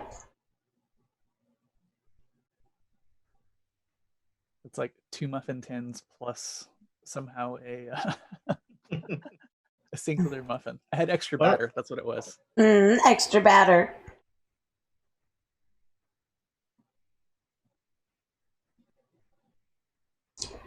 So you want about 3/4 cup coffee in your muffin mix. Extra bold. Definitely a Colombian bean.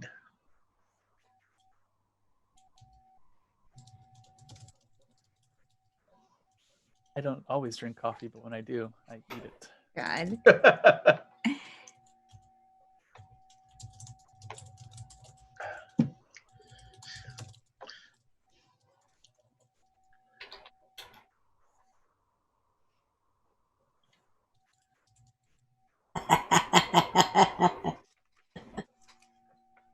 So, while we're waiting for Aeronwen, oh, there she goes. All right.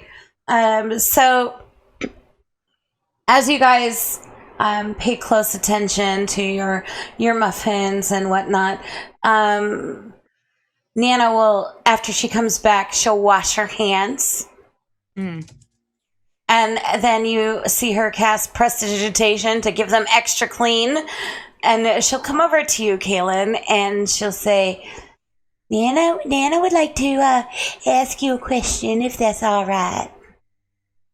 Okay, sure. Is it okay if well, you remind Nana of one of her daughters. And I would like to, I'd like to show you something just to see if it means anything to you. Come with me.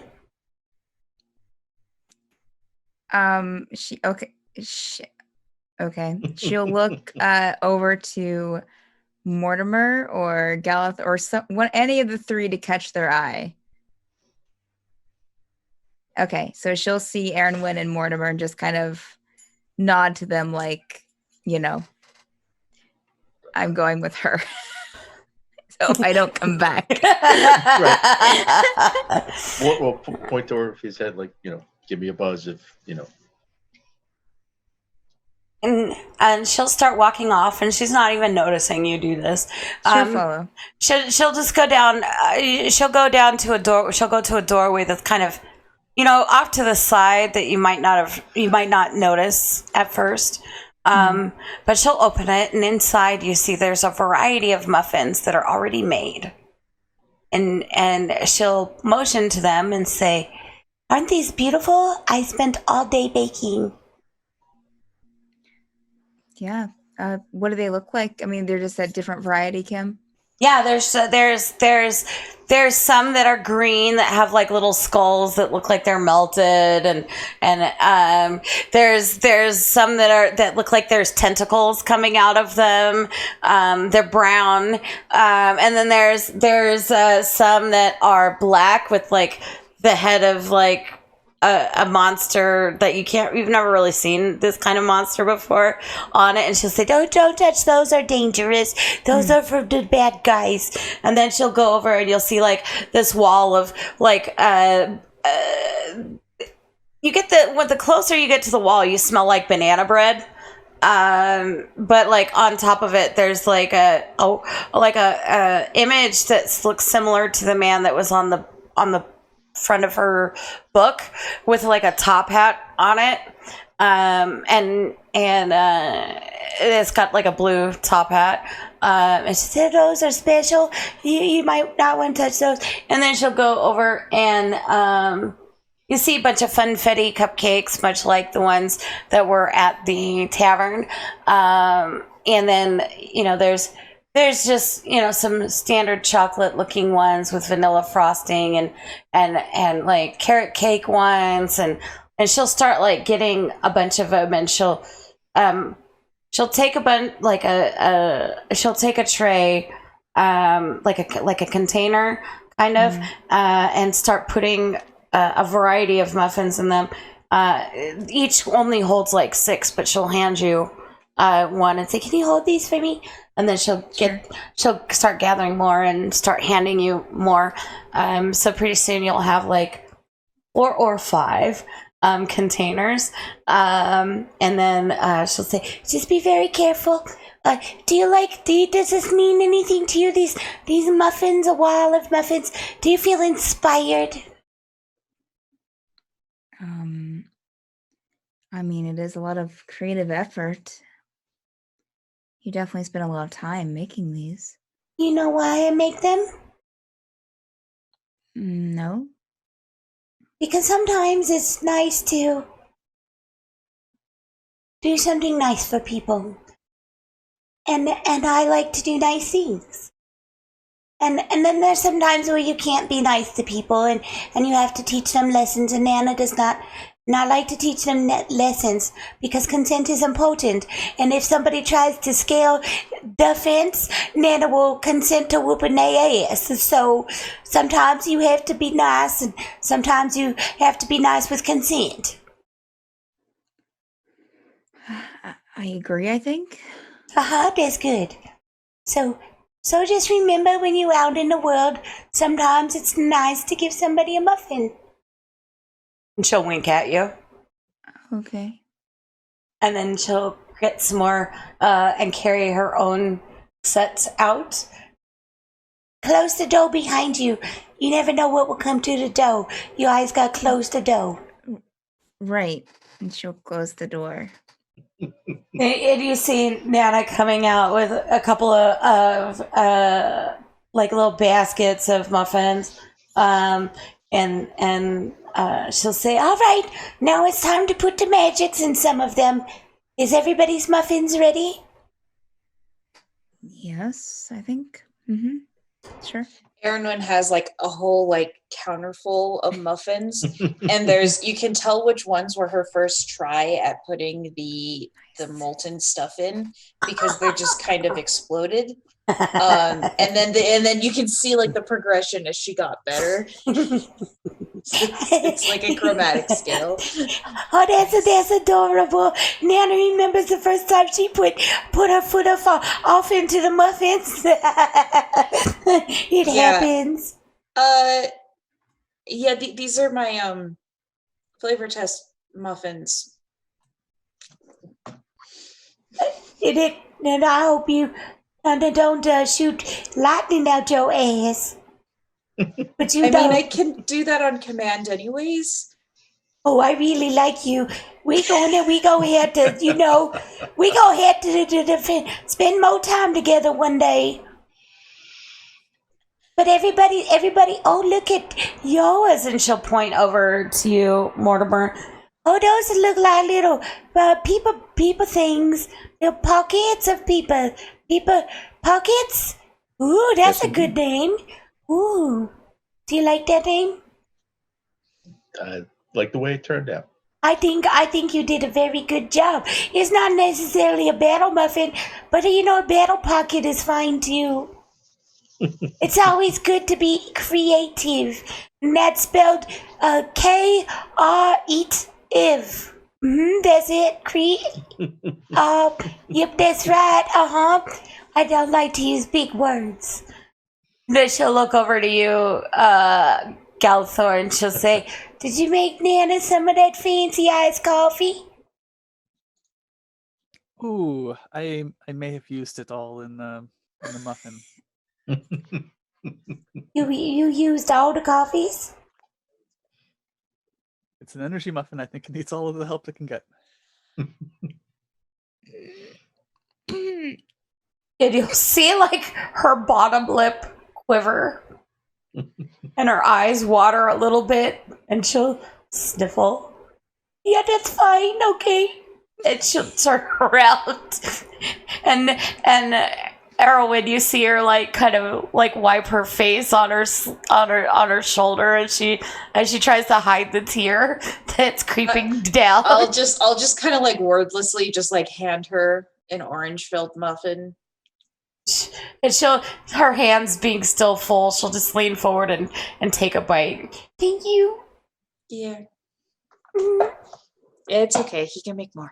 Yeah, maybe not today, but I sure would have liked some iced coffee. But now that you guys have all figured out how to make your muffins, it's time to pack them up. And she'll set the containers on a small table, like a table low enough for her, and she'll point to the various like baskets and stuff for you to gather your items. It's time to do something nice for people. Now I have to warn you that things are rough out there, and then sometimes it's hard times here. Yeah, we know. Yep, but it is always nice to do nice things. So when you're ready, and she'll kind of cut her eyes and in Galathor's direction, gather your muffins. And then she'll look back to Frank, to Mortimer, and say, and your pockets? And my pockets, a full sheet of pockets. Yes. Those look really good, Mort. They look yummy. Okay, so you put pizza stuff in there, right? What if we made them bigger? And put more stuff in it. And then you had sauce on the side to dip it in. Oh man, that sounds nummy. Just use the normal. Yeah, I guess that would work. Just take a pizza and fold it. Dough. Yeah. Oh yeah. What about if you make a big pizza and then fold it in half, like a moon? I just said that now. Oh, with great minds. Yes, they do. Yes, we call them calzones because you know we gals and we in a zone. Calzones. Yeah, high five. I'll do a low five for her. She'll put her hands up. She'll reach up to give you a high five for her. We call them calzones because we gals and we in the zone. Yep. Yes, it's great, isn't it? Does she ever smile? Yes. Okay. Hopefully she can smile for the peoples. All right, let's get all the things and stuff. It's time to go. We have to go outside now. Now don't be scared. It's scary going outside. But we gonna make our way to the docks. Making our way, Dogtown. The docks? Yes, we're gonna make our way to the docks. Okay. That's where the shipments are going out for the muffins? No, that's where my ship is going. Okay. All right. And you're gonna pass these out. Okay. Okay. All right. Come on, Caelynn, and I'll just kind of like put my arm through hers and just like, come on. So she'll gather her things, and you see her. I snuck some of this chocolate. Here you go. Oh, thank you. Thanks, Aeronwen. She'll stick a piece in her mouth. So good, right? Nana will stop at the door. And she'll look back and she'll say, make sure you get a few extra chocolates. Done. Called out again. And make sure you get extra coffees. Ooh. Make sure you get some extra skunk ronies. Can I take a drink? Spat out my water all over my dice. I mean, you can certainly try. Why don't you go ahead and roll a d20 for me and tell me, give me a Constitution saving throw and tell me whether or not you can take a drink. With advantage.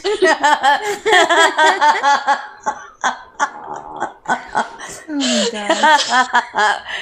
So does everybody have all of the things that they'd like, extra little bits?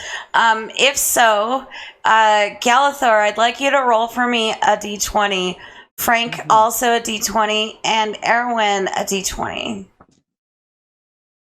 scared of my dice now.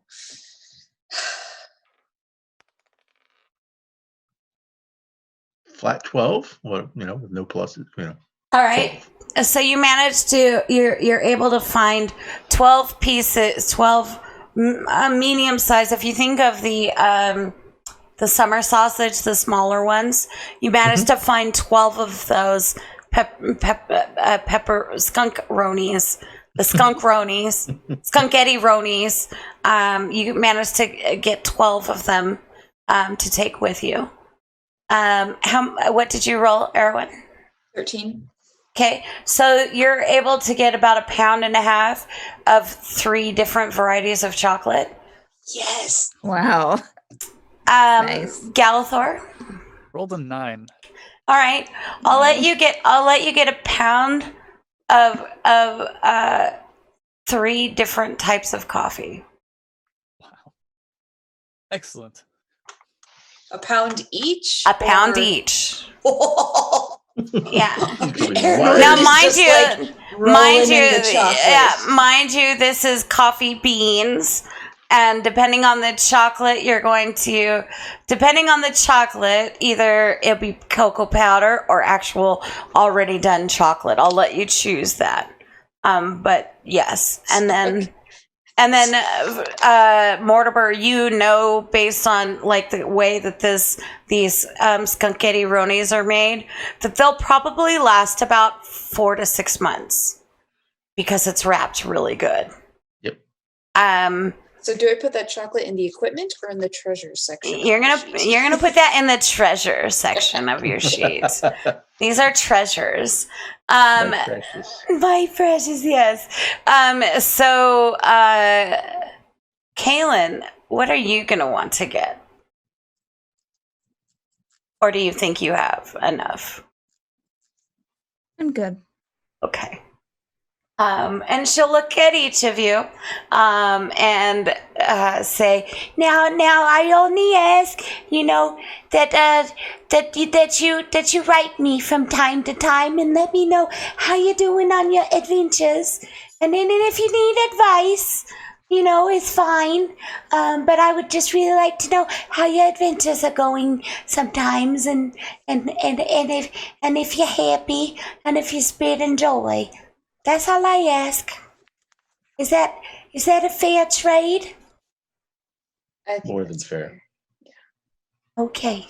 I'm taking cocoa powder, chocolate chips, and then melting chocolate. Okay. What chocolates? White, dark, or? For chocolate chips, I'll do semi-sweet and then milk chocolate melting powder. Okay. Wow. Melting powder. Melting chocolate. Melting, thanks. Yeah, melting chocolate. Sounds fair. Milk chocolate for that, and Yeah. then just regular cocoa powder. Okay. Sounds fair. Words are hard, guys. They are. Yeah. Galathor, do you agree to her terms? I do. Nana, how do we address the letter to you? Oh, you just address it to Nana D. Nana D North Pole or? No, Nana Deirdre Murphy.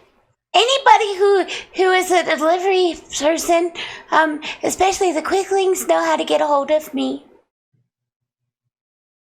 Sure. I'm almost famous. I am almost famous all over Astrolana. Almost, kind of famous. It's almost like. I mean, I have read her articles, so. See, there you go. You just address it to Nana Deirdre Murphy. Or just, dear Nana. then if you address it, dear Nana, they'll know who I am, and Nana will be able to, write you back. If you leave your name, Nana will know how to get contact with you. But if you leave me a special riddle, maybe it'll be fun for me to work out. A riddle? Oh, yes. Oh, Nana loves the puzzles. Oh, okay. Yeah. Sounds good. All right, well, let's go. And she goes to the door and kind of pushes it open with her foot. And as the door opens, instead of like stepping into like another room like you might have expected, this actually goes like outside. And the outside area it's green and lush, and you realize that it's like early morning, and not so much like later in the afternoon or later in the evening, which you might have expected. But it's definitely early morning, sun just rising. And she'll look back and say, please make sure to close the door. We don't want anything getting in or out. Caelynn will close the door. So as you look around, you realize this isn't necessarily the nicest neighborhood. You see some kids playing, and they're wearing like not necessarily poor or like torn up clothes, but they are scrubby. They've got a little bit of dirt on their faces, and despite how early it is, these children seem to be playing as if it is the middle of the afternoon. And you see people kind of all around, milling about as if it's like the middle of the daytime, or even close to evening time. But they see Nana come out, and you can see some of their faces kind of light up, and she waddles over to some of the kids, and they all kind of surround her, and there are plenty of the kids are much taller than her, and there's not one specific race here. There you see halfling children, human children, half elven children, but they all seem to like be expecting her to come out, and she starts passing out some of the muffins, and she greets them all by name and asks about their families. And then they take a muffin and give her a hug or a kiss on the cheek, or pat her on the head and thank her. And then they kind of run off smiling. And Nana glances back at you and says, now let's go pass out some of these muffins. I have to tell you that there was recently some troubles here.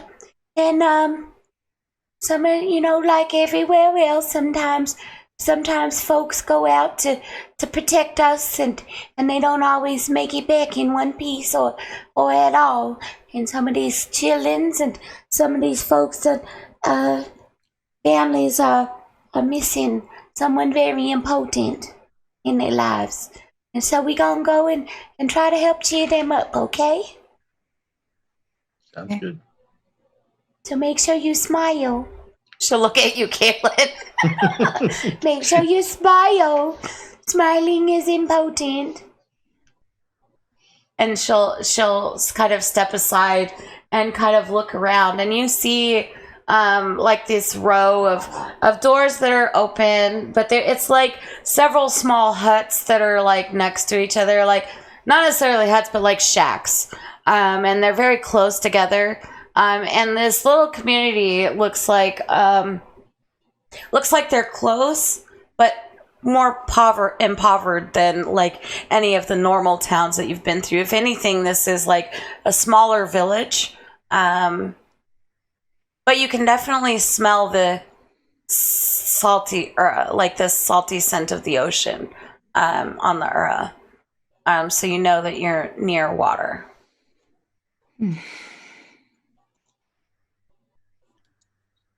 Where is this? Anna, where are we? We're in my home. Well, where's that? I'm Astralunar in this place. It's not important where we are. What's important is what we're here to do. Yeah. I was just curious. It just reminds me a lot of home. Yeah. Is it? Yes. Muffins. So, and she'll kind of look around. So start handing them out. And she'll look specifically at you, Caelynn. And don't forget to smile. Now, hop to it.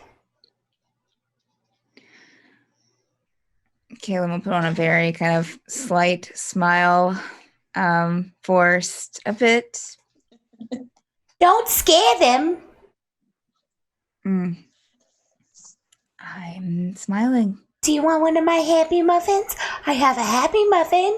No, I don't like forced happiness. It's not forced. If you're really trying to smile, it'll make you smile. But it's not forced. The consent is important.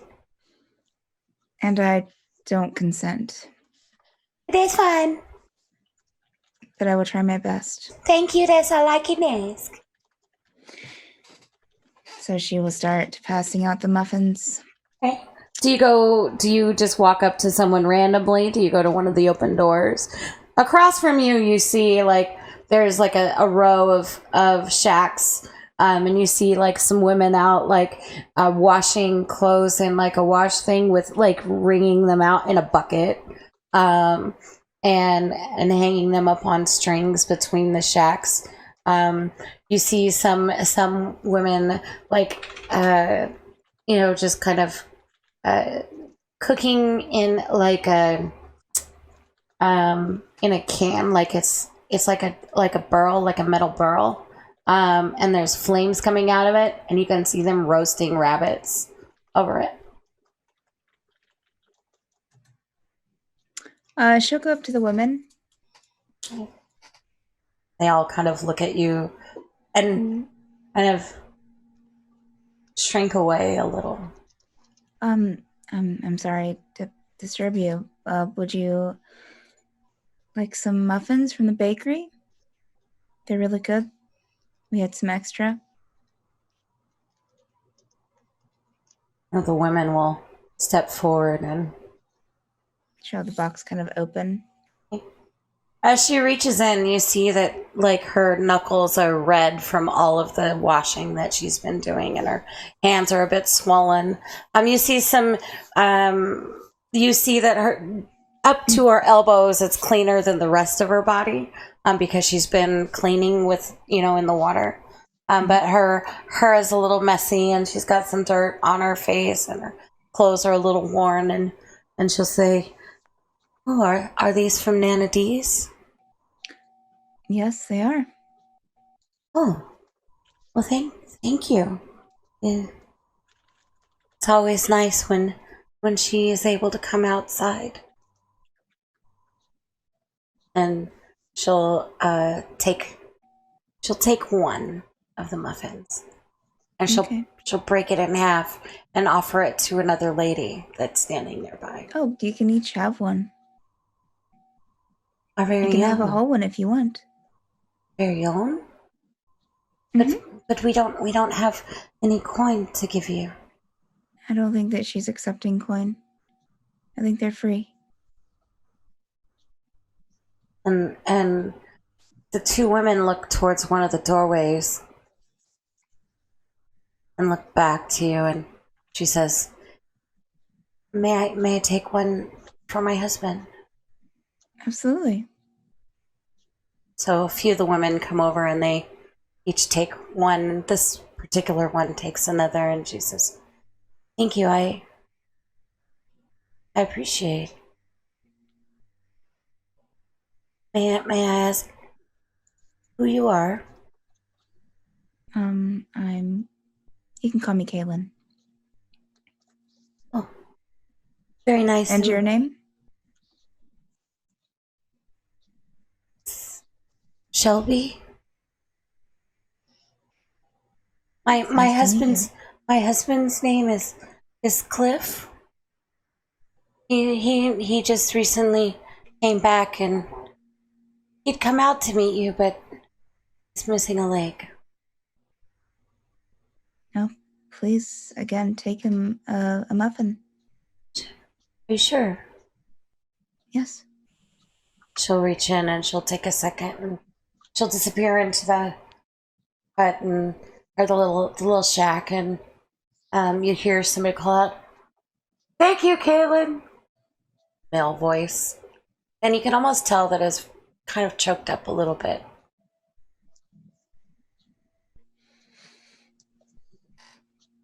You're welcome.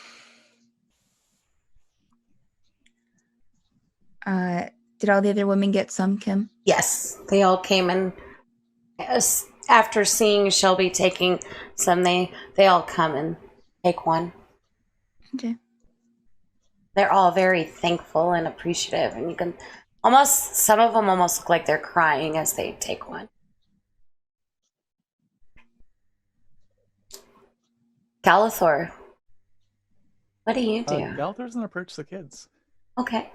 So you see like a group of little kids kicking a ball of yarn around. And it's starting to come untangled. But they, and they stop when you approach. And they look up at you, like tilt their heads back. Wow, you're tall. Yes, indeed I am. And it looks like you lots aren't going to sleep anytime soon anyway, so here you are. Oh no, not for a while. What is that from Nana D's place? Her special recipe. A How? little twist. A twist? Really? The last time we had magical balloons come out of them, and they'll all like run over and try to grab them.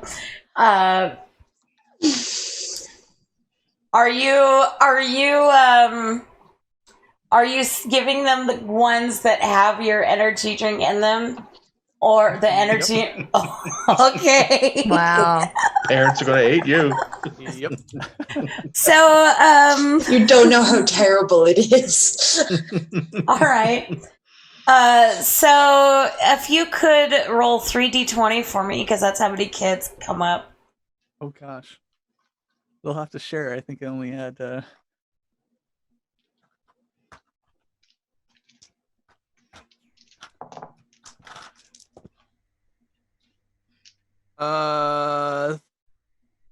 41. No, I mean, I just need to know what each d20 is. 18, 15, and 7. All right.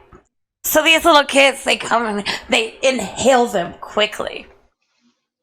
Like you've never seen a kid eat these so fast.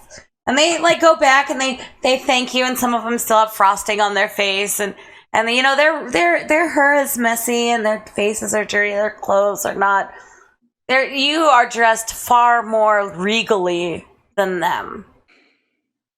And you hear one of them say, "You see, your dad came back, and but mine didn't."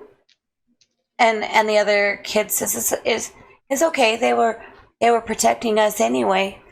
And one day you get to grow up and be like your dad and go off and fight."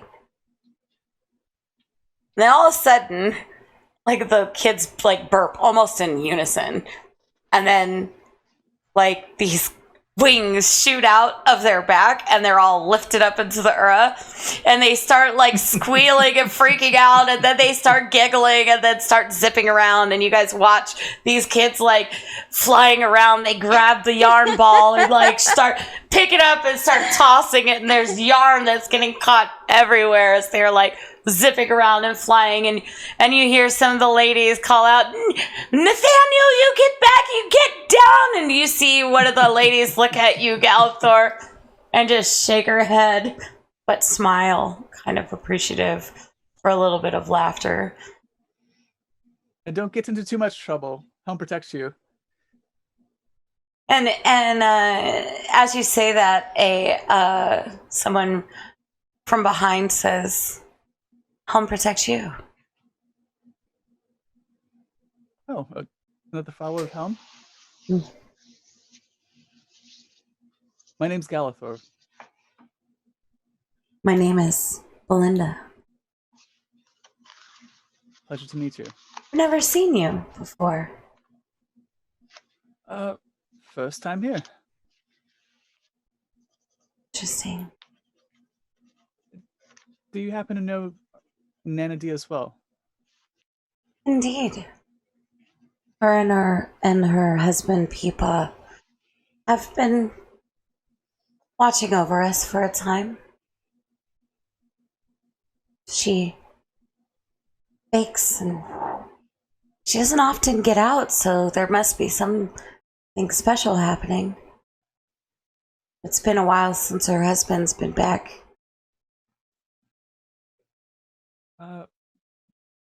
Back from fighting, I hear? Yeah.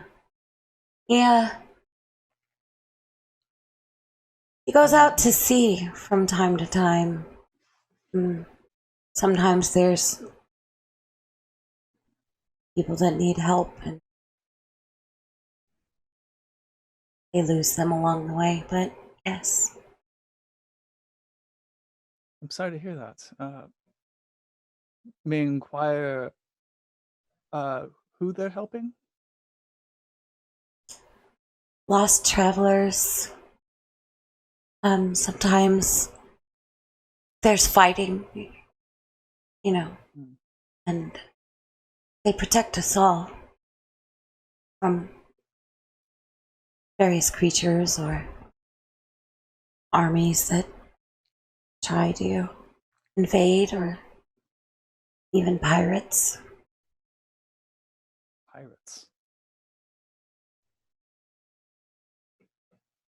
Well, unfortunately, we're on some urgent business, but maybe this will help. If you wouldn't mind distributing this amongst the fellow villagers here, and then Galathor gives her a chunk of change, which I have failed to find how to navigate to in D&D Beyond equipment. Okay, so if you go equipment, and then you'll, yep. 100 gold pieces. She'll look at you and her eyes go like saucer wide. And she bows and she's, "Oh my lord, I don't know if I've never seen this much coin before. You humble us greatly. This could mean so much to our community. You're very generous. Thank you." The Watcher is good to all today.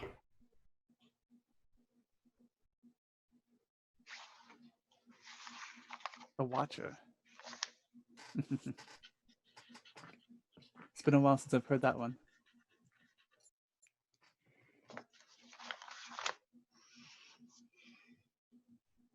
May I ask, will you ever return to us?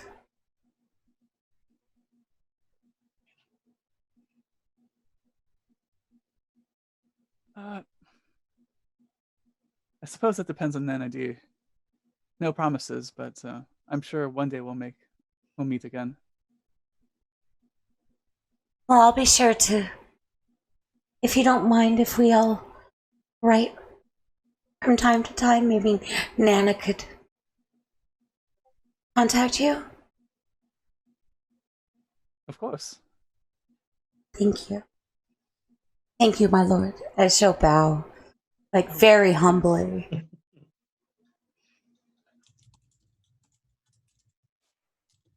And she'll, you watch as she kind of, you see like the tears like streaking down her cheek as she goes to each of the little shacks, and she'll start handing out the corns to everyone, giving just enough for each family. And she starts traveling around the town, and you see as she's doing this, people kind of looking out and looking at you guys and smiling and giving you a nod. Galathor nods back, waves. Mortimer, what are you doing? He's gonna look. Is there a group of children playing in a yard somewhere? There's not really yards here, Okay. but you In a do field? see. But you do see off about a small distance away from where you guys are. You do see like a pig pen, like a little fenced area. There are some pigs in there, and you see some kids like trying to ride these pigs for fun. Okay.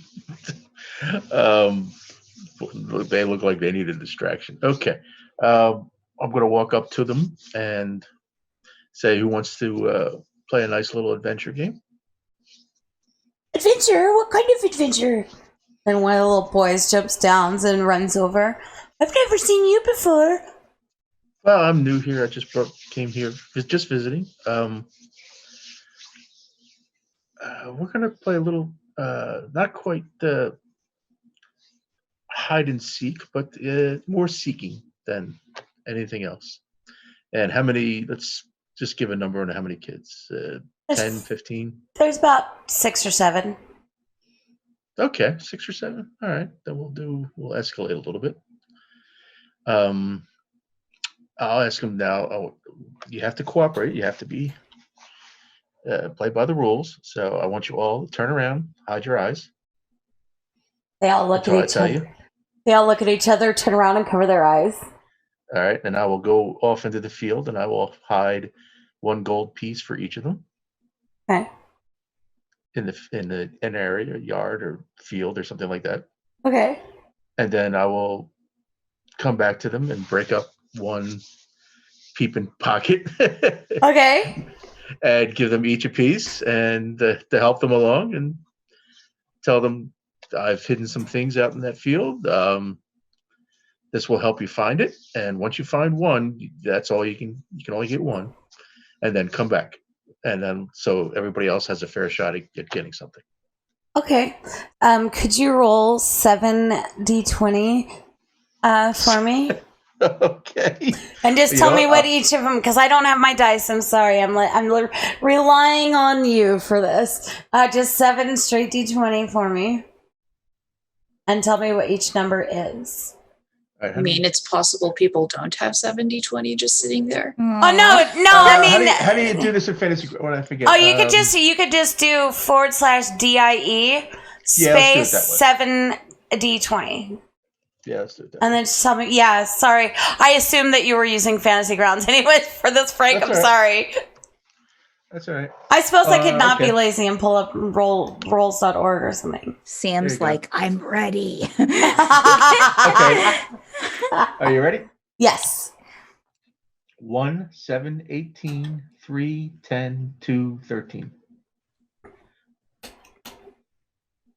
But remember, they had the peeping pockets. Yes. Okay. So, 2 of them.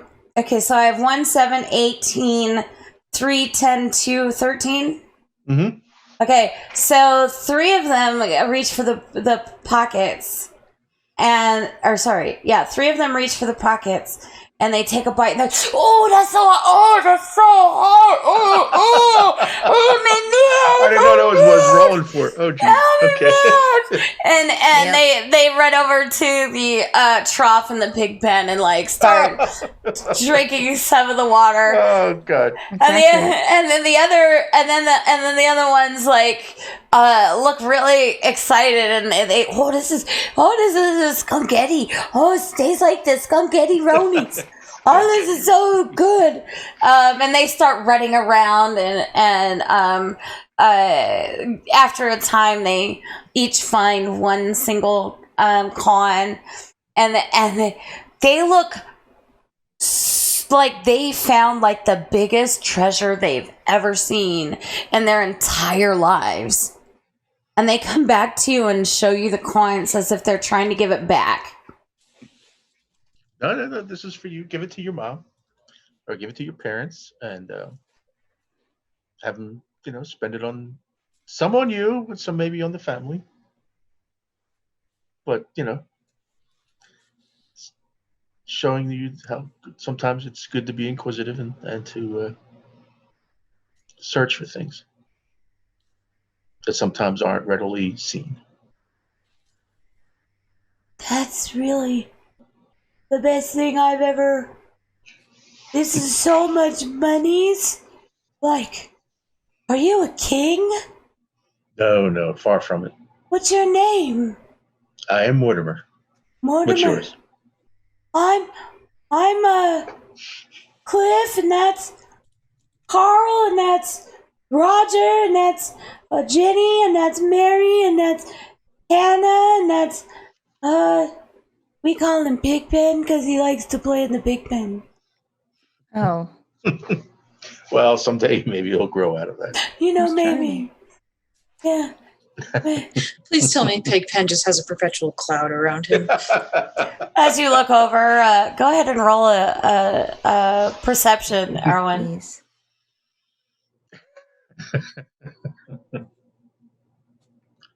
Seven. Looks pretty dirty from your area region. Yeah, and Frankie stinks a little. Now you know where that stench is coming from, and you think you see like a fly or two circling around him. And they all almost not necessarily in unison, but they all just kind of bow and oh, thank you, King Mortimer. Thank you, King Mortimer. And then they all kind of crawl through the thing and they run to the different huts or different little houses and you see the moms and dads kind of step out and look at you, and then they bow their head respectfully in your direction. Ward will just wave and point to Nana D as inspiration.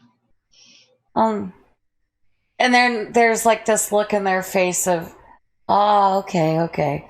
Like they this is something that she often does. Aeronwen, what are you doing?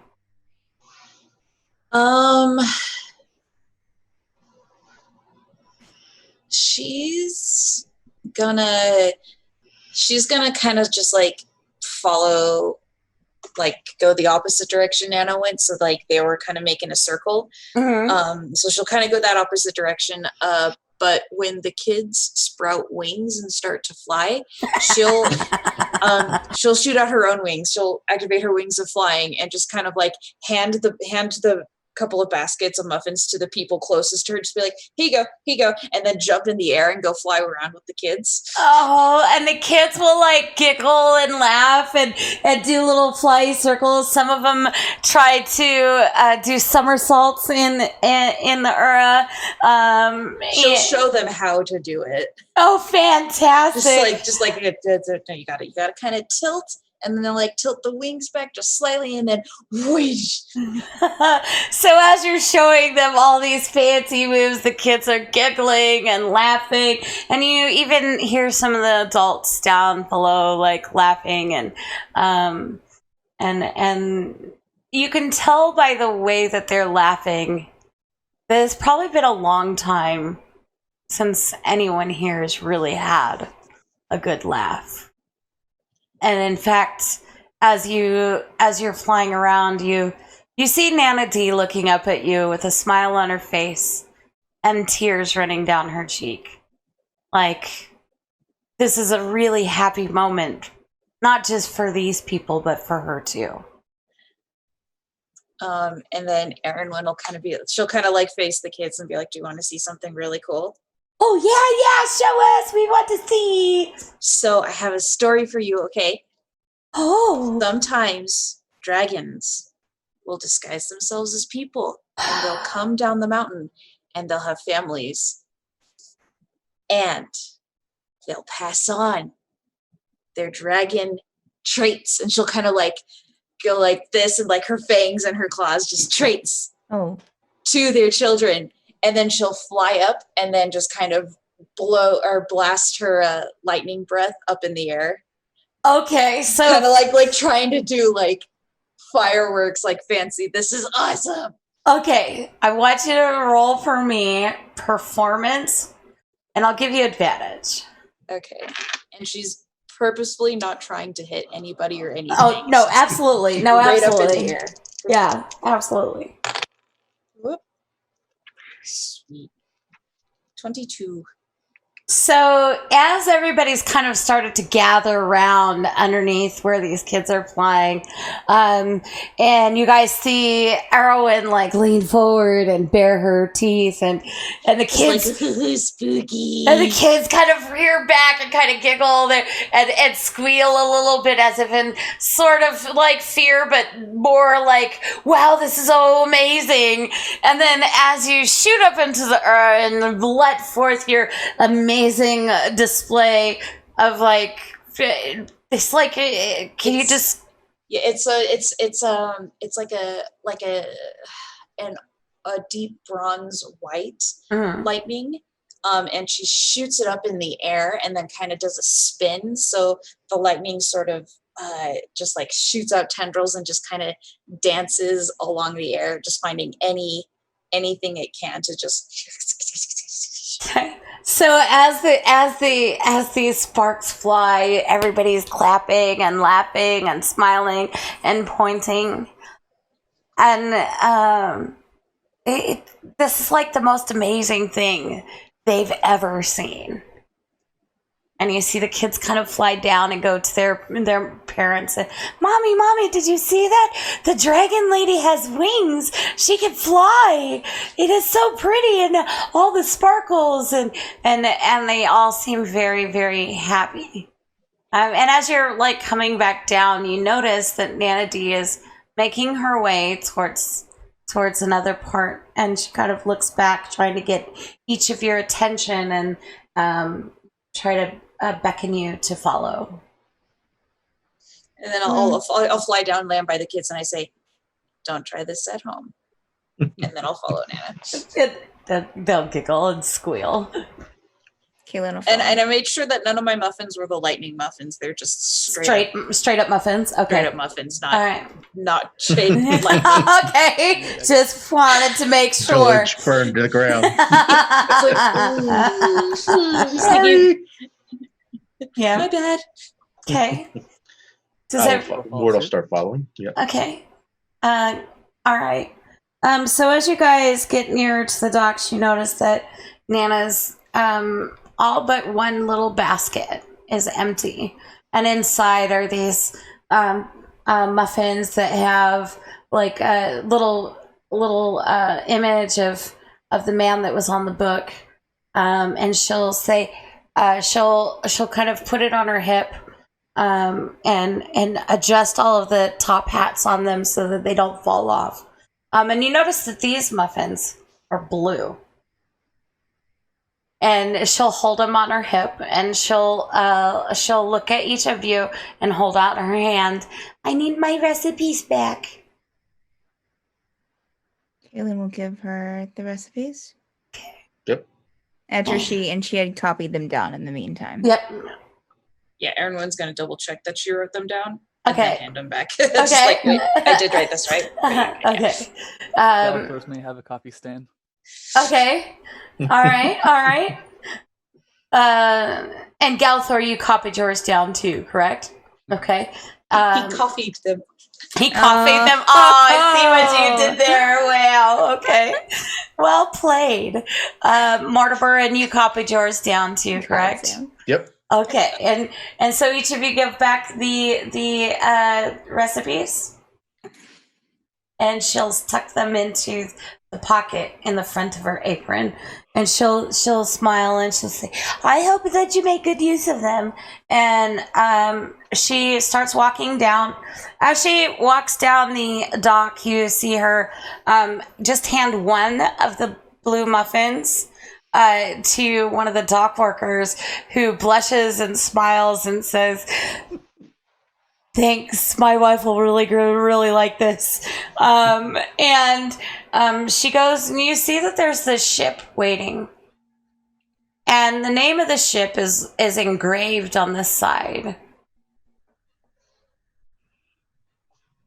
and it's written in it's written in Elvish. Okay.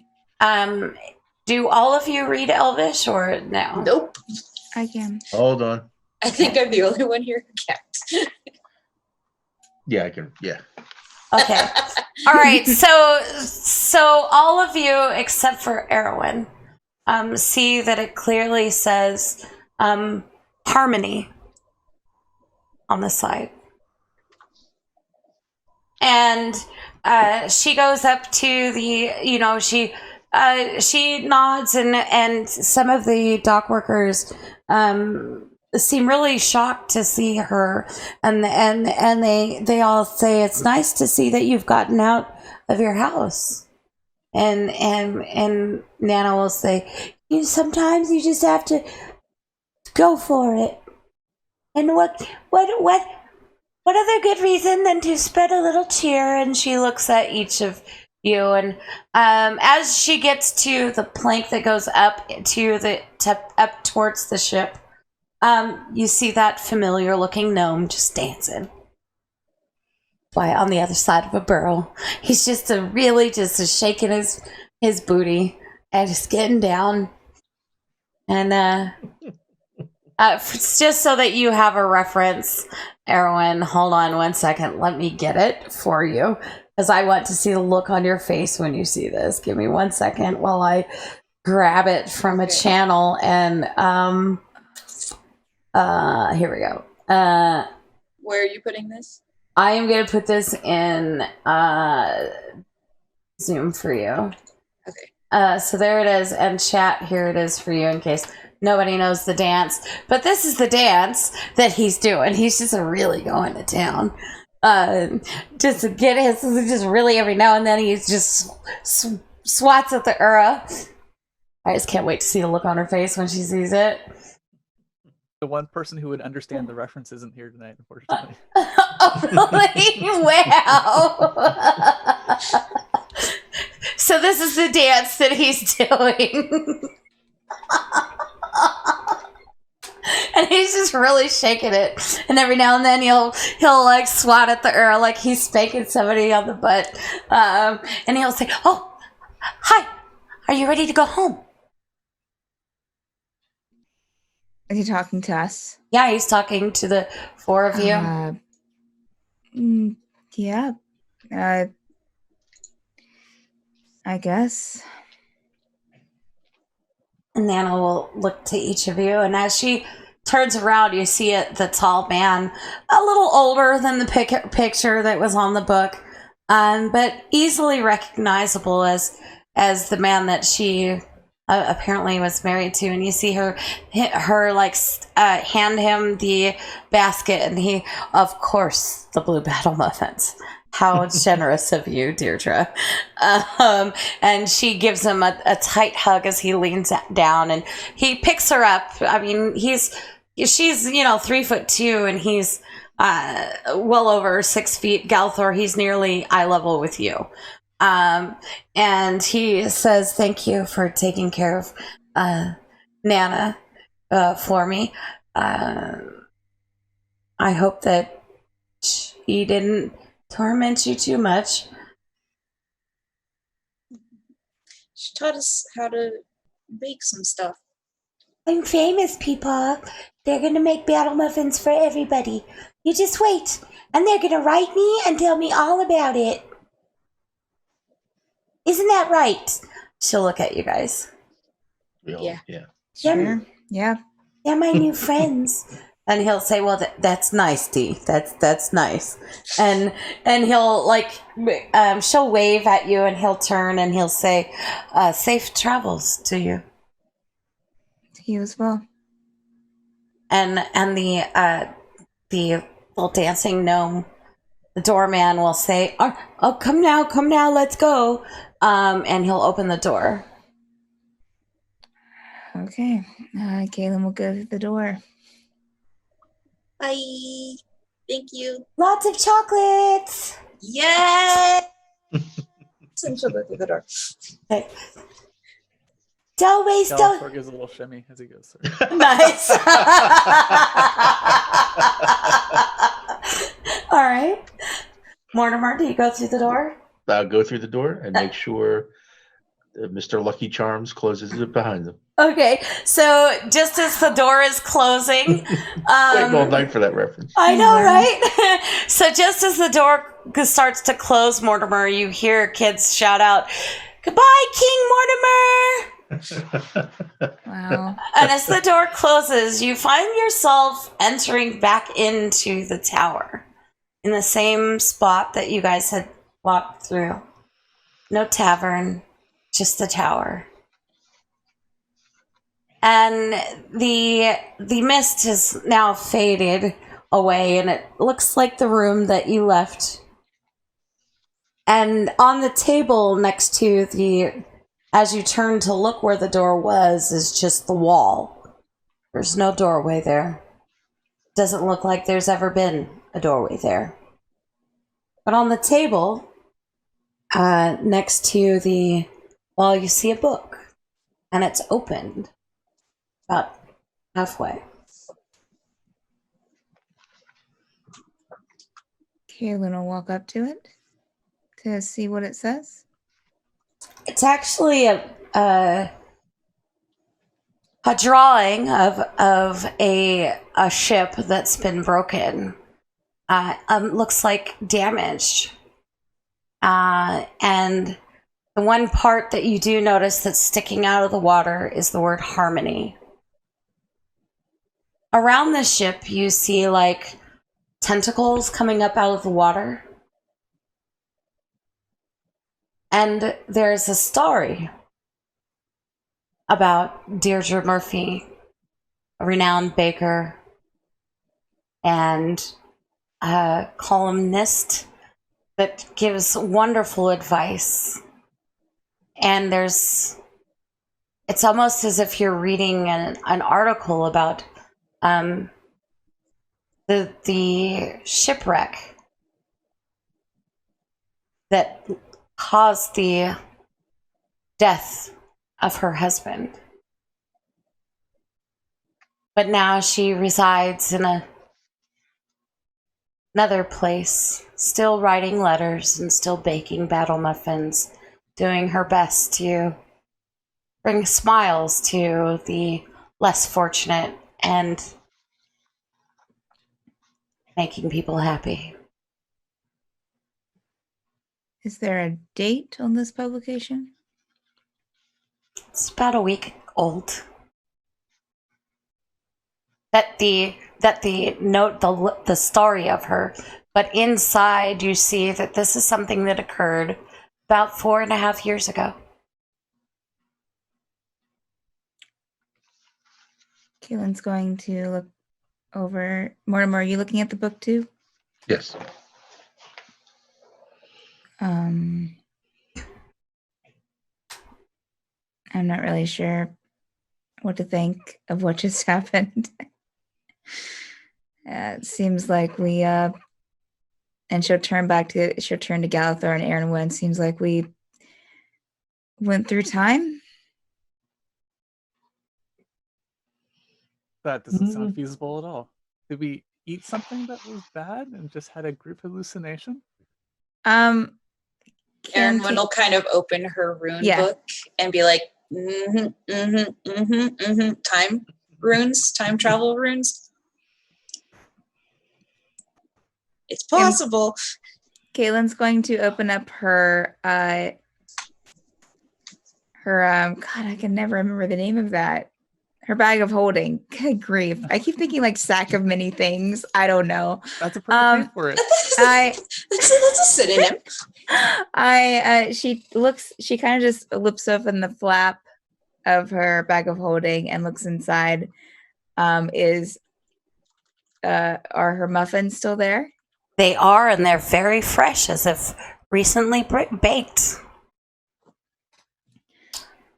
Well, it seems a bit unexplainable. Sometimes magic is. Yeah. But kind of fun. A lot of fun. Chocolate! There was a lot of chocolate. Yeah.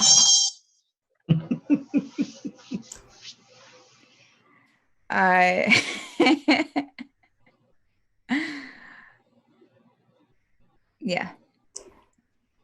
Okay. So as you guys as you, Caelynn, are looking at your pouch and each of you checking to make sure all of the items that you acquired or made during your little excursion, whatever you brought back with you, is still very fresh as if it was just moments ago. But you do notice one more object on the table. It's a salt shaker with some seasoning in it. And Mortimer, you recall her calling it skunketti seasoning. Mortimer will pick it up, examine it, and just verify that that's what it is. It's definitely skunketti seasoning, and man, it has a kick, but you can't quite place the ingredients as you taste it. It's very delicious, very something you would use mostly on savory items. All right. Mortimer will put it away in his ingredient pouch, or his component pouch. There's roughly enough for 10 uses, hefty uses. Don't mix that up with your magical components. Yeah. That doesn't help. There's enough for 10 uses. As if you were to season a plate of food, you could probably do it 10 times, heavily seasoned. So use it sparingly. But as you guys kind of look around and realize that for the moment you're the only ones in the room, I'm thinking back of the people that you encountered in the unnamed town and how happy the people were and shocked at the same time that people of such finery would come and give them things with no expectation in return. And despite how rough the world may be, that a simple smile, display of amazing flight work, a few muffins, and some peeper pockets almost seems like it would change somebody for the better. And that's where we're going to leave it. All right. Yay. Yeah. So Very nice.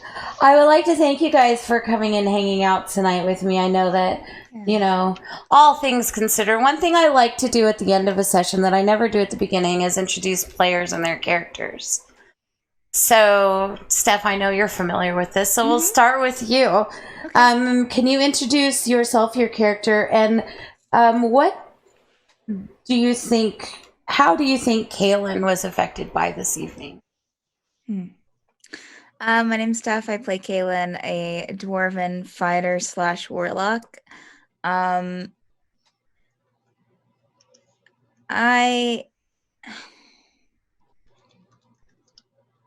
think that Caelynn might have been reminded of kindness, probably. Seeing as the last thing that she experienced was everything with the Mage Tower. I think it was a nice reminder of kindness and also a quieter pace of life than what she has experienced recently. Thank you.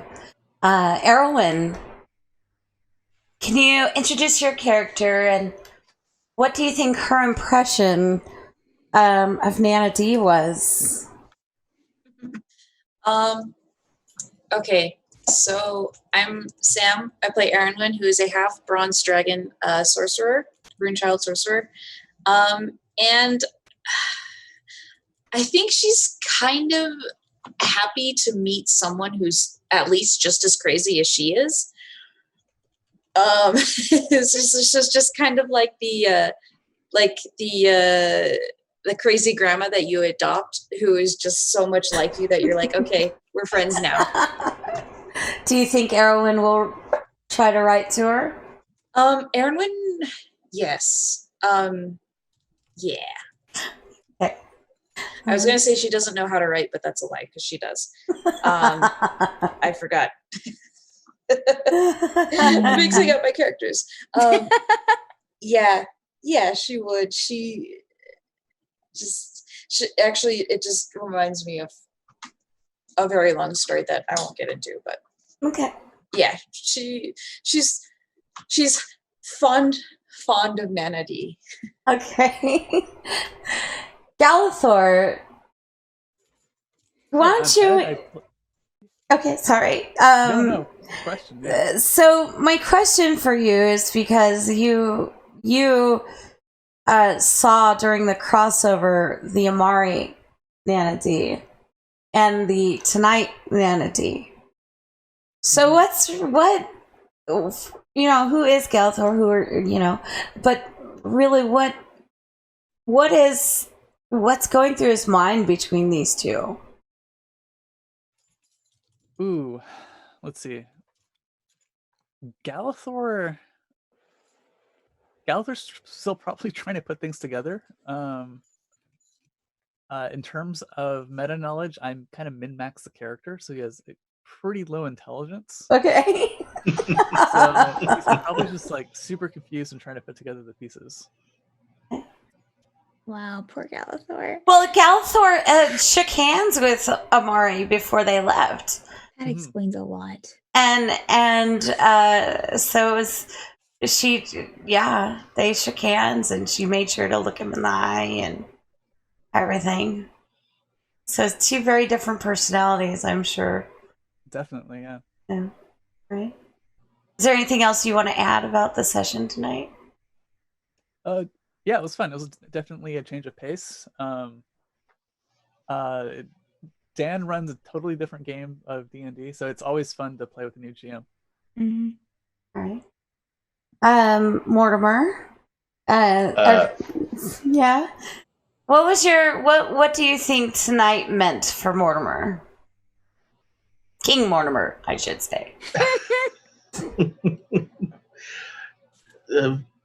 Probably best summed up by one of Mortimer's favorite words, which is fascinating. It intrigues him because he's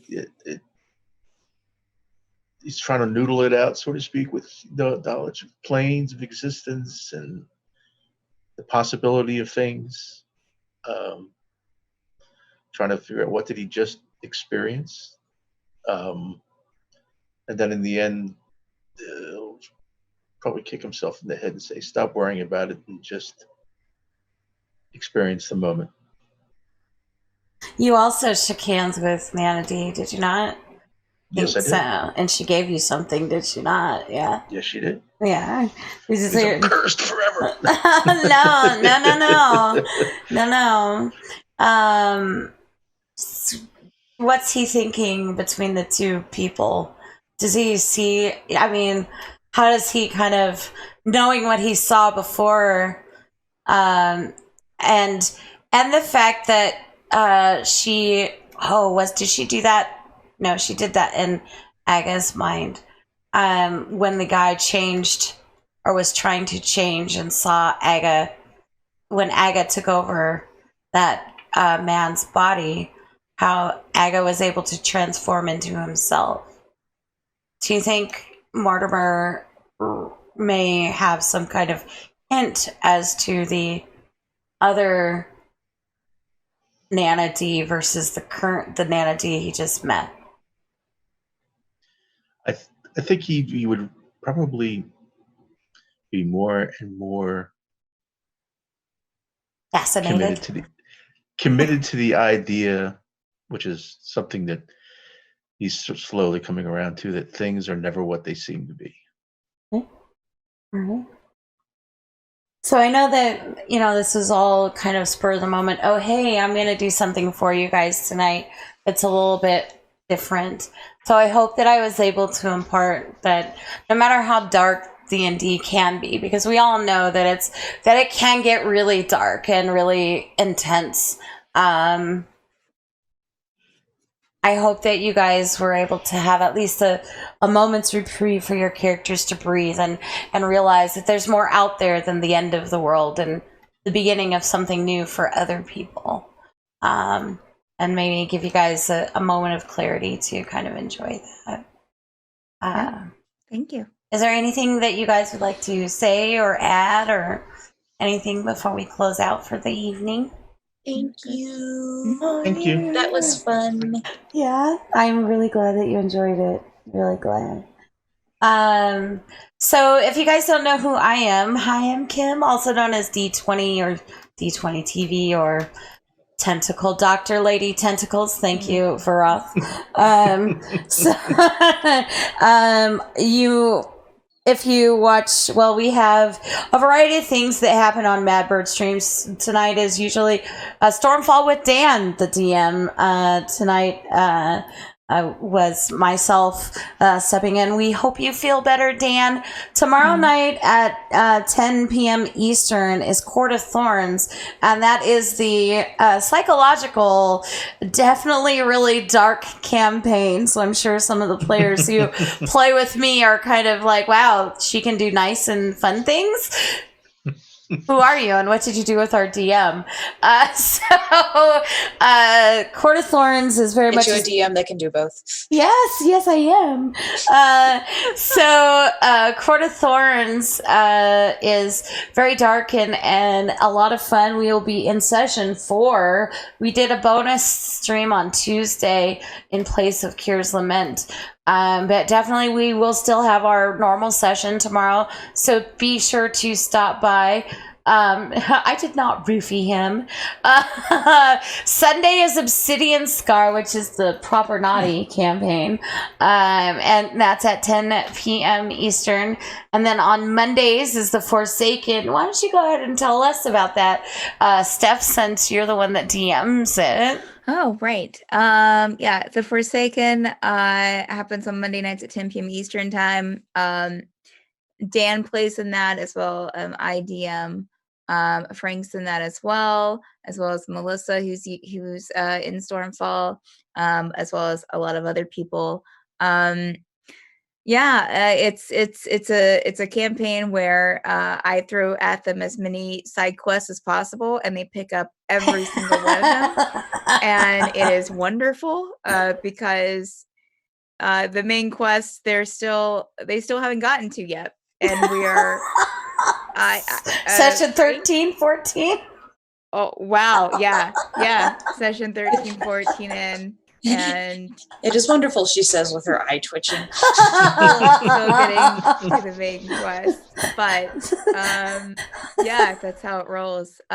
Very inquisitive group, and they like to go and take care of things as it is given to them. So, well, I mean, they have to take care of it, then they end up not being able to figure it out. Anyways, it's a great time. You should tune in.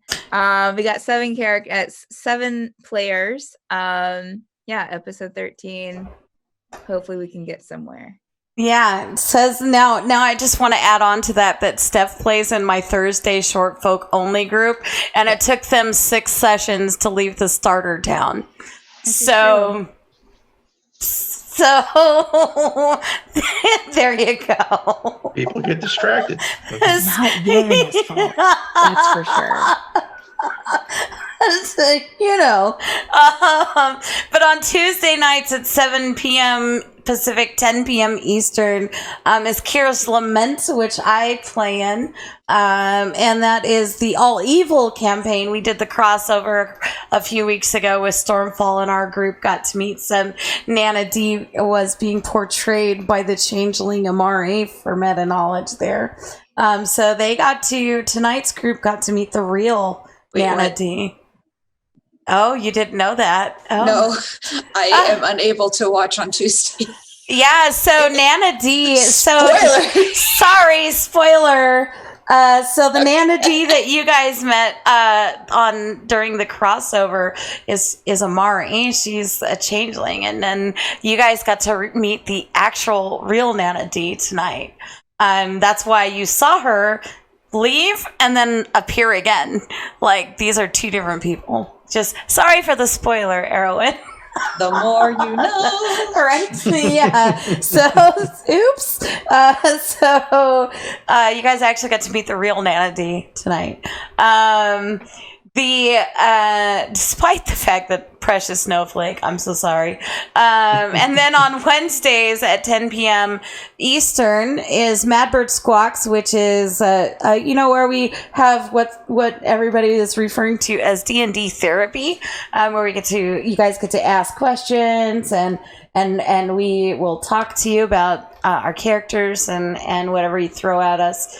I do have another announcement to make, not on this. Okay, so tomorrow at noon Pacific, 3 p.m. Eastern on my stream, Leroon from Fantasy Grounds College, he's the founder of Fantasy Grounds College, will be on the stream, and we'll be talking for a couple hours about the basics of Fantasy Grounds. So whether you're a DM or player, please stop by and check it out. If you have questions, that's the best time to do so.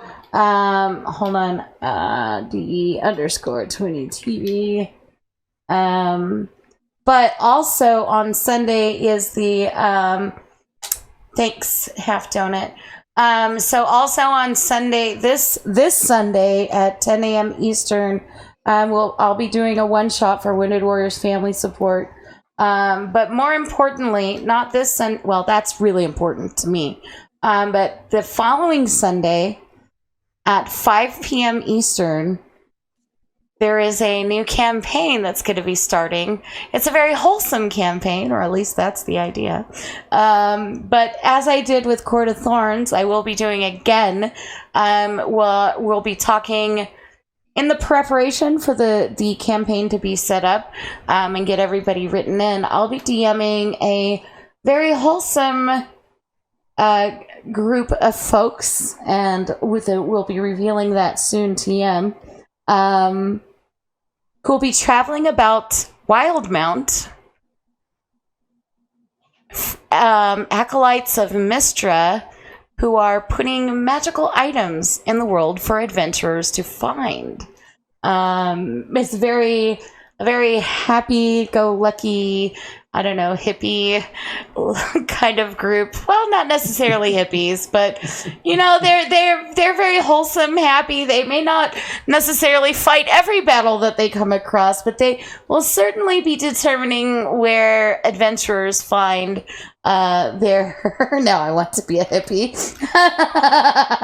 where they're going to want adventurers to find magical items, putting attunements on certain items, and even creating fun little puzzles or whatnot for adventurers to find. So as an adventurer, if you think about when you go to a dungeon and you have to unlock some magical door using certain words, these are the people that are doing that to you.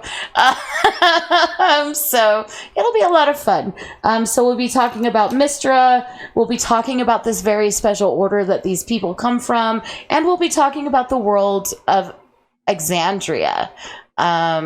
So starting not this Sunday, but the following Sunday at 5 p.m. Eastern is when we'll start the discussions for that. But again, thank you guys for coming in and hanging out with us. I appreciate you guys again, Frank, Ed, Sam, and Steph for being able to make it tonight. And Dan, we hope you feel better soon, please.